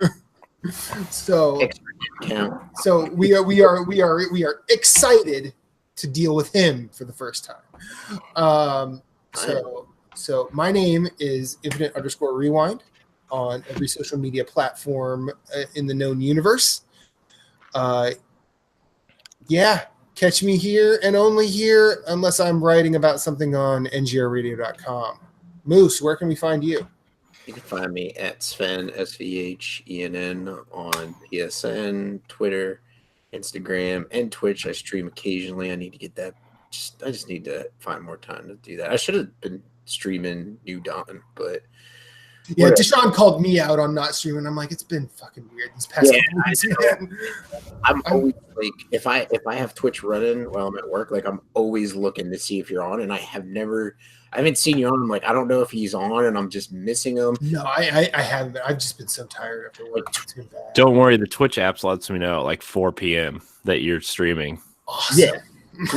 Twitch app is like really weird in the fact that like who's streaming doesn't refresh. It refreshes like once every hour or something. So you might be half hour into your game and I'll find out you're streaming. But anyway, you can listen to me, Jason Marshall, and Jeff Glasson talk about the crazy PlayStation platform on Nerds Gone Platinum. Every Tuesday night we go live at 9. You can join us on YouTube while we record, or you can listen to it or watch the video when it goes live on Thursday, I believe at 7 or 8 a.m. And you can tweet us at NG_platinum, and you can email us at questions, comments, and concerns at nerdsgoneplatinum@gmail.com. That's it. Cool. Captain Canada, thank you so much for being here. Where Thank can we you. find you? Thank you, sir. I am a Nerds Gone Rogue exclusive, so this is the only place I appear. I don't really like social media, so this is the only place you can find me. Okay. Well, that's kind of not true I because don't have social media in Canada. You're in the Nerds Gone Rogue Facebook group. I seen you there. Yeah. No, I social media gives me anxiety a lot of the time. Mhm. So I try to limit my use of it. It's just I don't really. I'll sometimes use my Instagram, but I don't like Twitter. I don't like even in the groups. Like I don't join in too much. More of an observer. It's just Yeah. social media really makes me anxious. It's hard to explain, but That's fair. so No, it's not. Have you seen social media lately? it's not. I enjoy interacting with people, but I prefer an interaction like this, I guess, as opposed to a message, Facebook message war over something ridiculous. So, yeah, I am in the NGR Facebook group, and but I'm also in the chat here usually every week Yes. to talk to. So, should anyone like to, and yeah, so this is where I'll be. Nice. Yeah. Well, you need to come back. I shall. You better. I'm holding you to that. I will. We have to have that. We have to have that music hijack episode. We do. Yeah. We will. I Corey. get a break. Corey's gonna put up a cardboard and just walk away. The glasses with the eyes on them. Yeah. That's what you'll see. Yeah. We're like, hey, Sana's on the show. She'd probably be more informative than I am. Corey, take us home. You can find me at CoreyinHD713 on Twitter. You can find me at CoreyinHD on Twitch and Instagram. You can also find me on Nintendo Power Block. You can join our giveaway there. We're giving away Yoshi's Crafted World for March. Just go there for details. I'm not going to spend a lot of time on it. So you can find Nerds Gone Rogue every Monday morning at 7 a.m. Eastern Time, all nice and edited. Or you can join us live that night for the following episode. It's a good time. You should join us. YouTube.com/NGR Radio. I'm also working on a way to stream it to Twitch as well, so you can follow NGR Radio there as well. Twitch.tv/NGR Radio. And you can find all of our content on shows on NGRradio.com. And if you want to subscribe to a specific show, you can go to NGRradio.com/subscribe. I think that's it. Thank you guys for watching and joining live, and we'll see you next week. Love you. Bye. Peace out. Banana and out.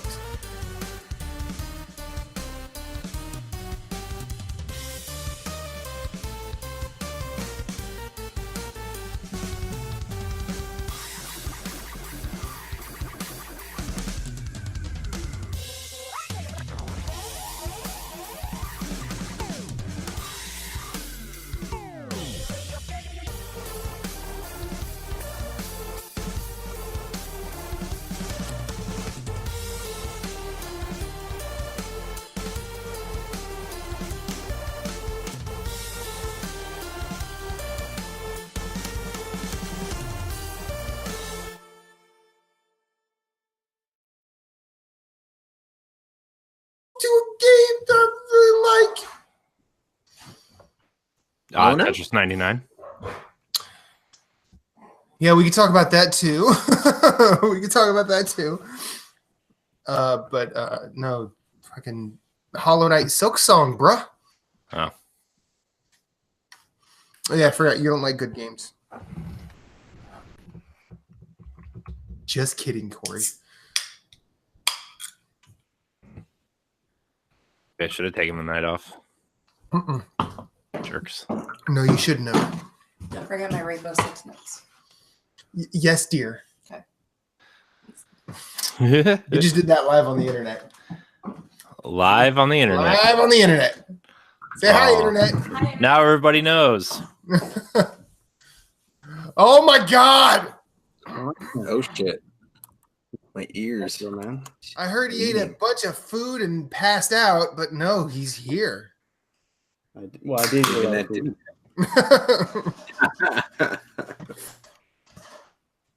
Turned off Metro for this. You turned off the 5-year-old. Maybe that was a original bad Metro. decision. It's really good though. Mm-hmm. You gotta remember, I played through Metro on PS3, and that version was horrible. So it's like playing it for the first time. Well, It's not running at 15 frames a second. yeah. I think 15 was generous for the PS3 version. I mean, you need that. When Well, it- Phillips, it I'm the worked. generous one. So When it worked. You need that definitive standard definition 15 frames a second that can only be achieved through the power of the PS3. It's not just it's okay. It's not a low frame rate that bothers me. It's when like you enter an area and the frame rate just takes a shit, like it does in See now, does it Light take Town. a shit, or are you walking in the middle of it? Shit, like you ever thought that maybe you're interrupting? No, I think it takes a shit. I think it takes a shit. It's scary. People coming to interact just scare the shit out of it. Right? It is a scary game, man. It's not a Moose game. As I'm playing it, I'm just thinking this is not for Moose the entire time. It's all jump scares. Oh, Metro? Yeah, Damn, fuck that.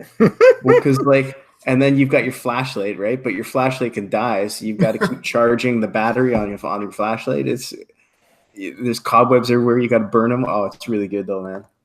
I want to play those games. I think I'm just gonna purge through all three of them.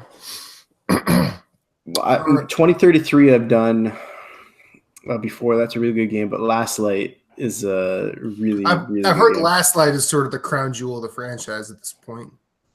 Yeah, I haven't played Exodus yet, so I can't compare it to that, but it's a really damn good game. Yeah.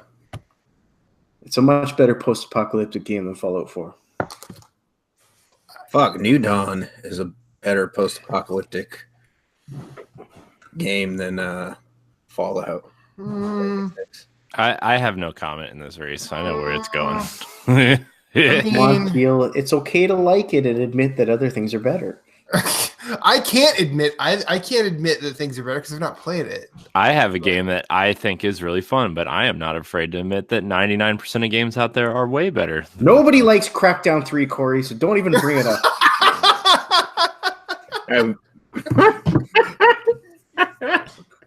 Shit. I think it's fun. Shit, son. I watched. If you were to give me a pile of games ranked like rated a 4 to a 6 out of 10, I'm gonna go make some might be this- popcorn, and then I'm just gonna start the show and let you guys go. This is good. We'll keep this in. Fuck it, man. Corey wanted a back seat. Nah, not today, son. No, I think No. I've been waiting all day to talk about Crackdown 3, and you didn't know I was coming on tonight. Ranked from like. No, a I've been 2. waiting. I've been waiting all day to talk about a different game that I just started playing really playing for the first time. Wait, Do it, man. You're playing Destiny correctly now, as in not playing. No, I'm kidding. Shit, son. I've never played Destiny correctly. I don't. All right, we ready? I think your squatting nap was better at Destiny than I am. probably. All right, let me hang on. Let me get. I did get trophies for a squat nap, so If you're going on, let me just grab a glass of water. I'll start the show. Well, we while are you're live grabbing. right We're now. already live. Yeah. So- I started the show. Who cares? It's Water and pre-show. come back, dude. Go get some It's- water. I need water. It's Go ahead. it's the pre-show that goes up after the show. Yeah. All edited. Really, we put the pre-show after. because chronology is really important. Yeah. Like, here's the show, and then it's like, here are the bloopers. Here's how the night began. Yeah, ain't that right? Oh boy. I played A Link to the Past for 2 hours last night. Cool. Yeah. That's You know- good 2 hours. Well, yeah. Oh man, finally, Todd. You jerk. I What? don't know what he did. No. I just got a notification that he sent me his video in the Dropbox. Oh, okay. Nice. Best of episode, guys. Saturday.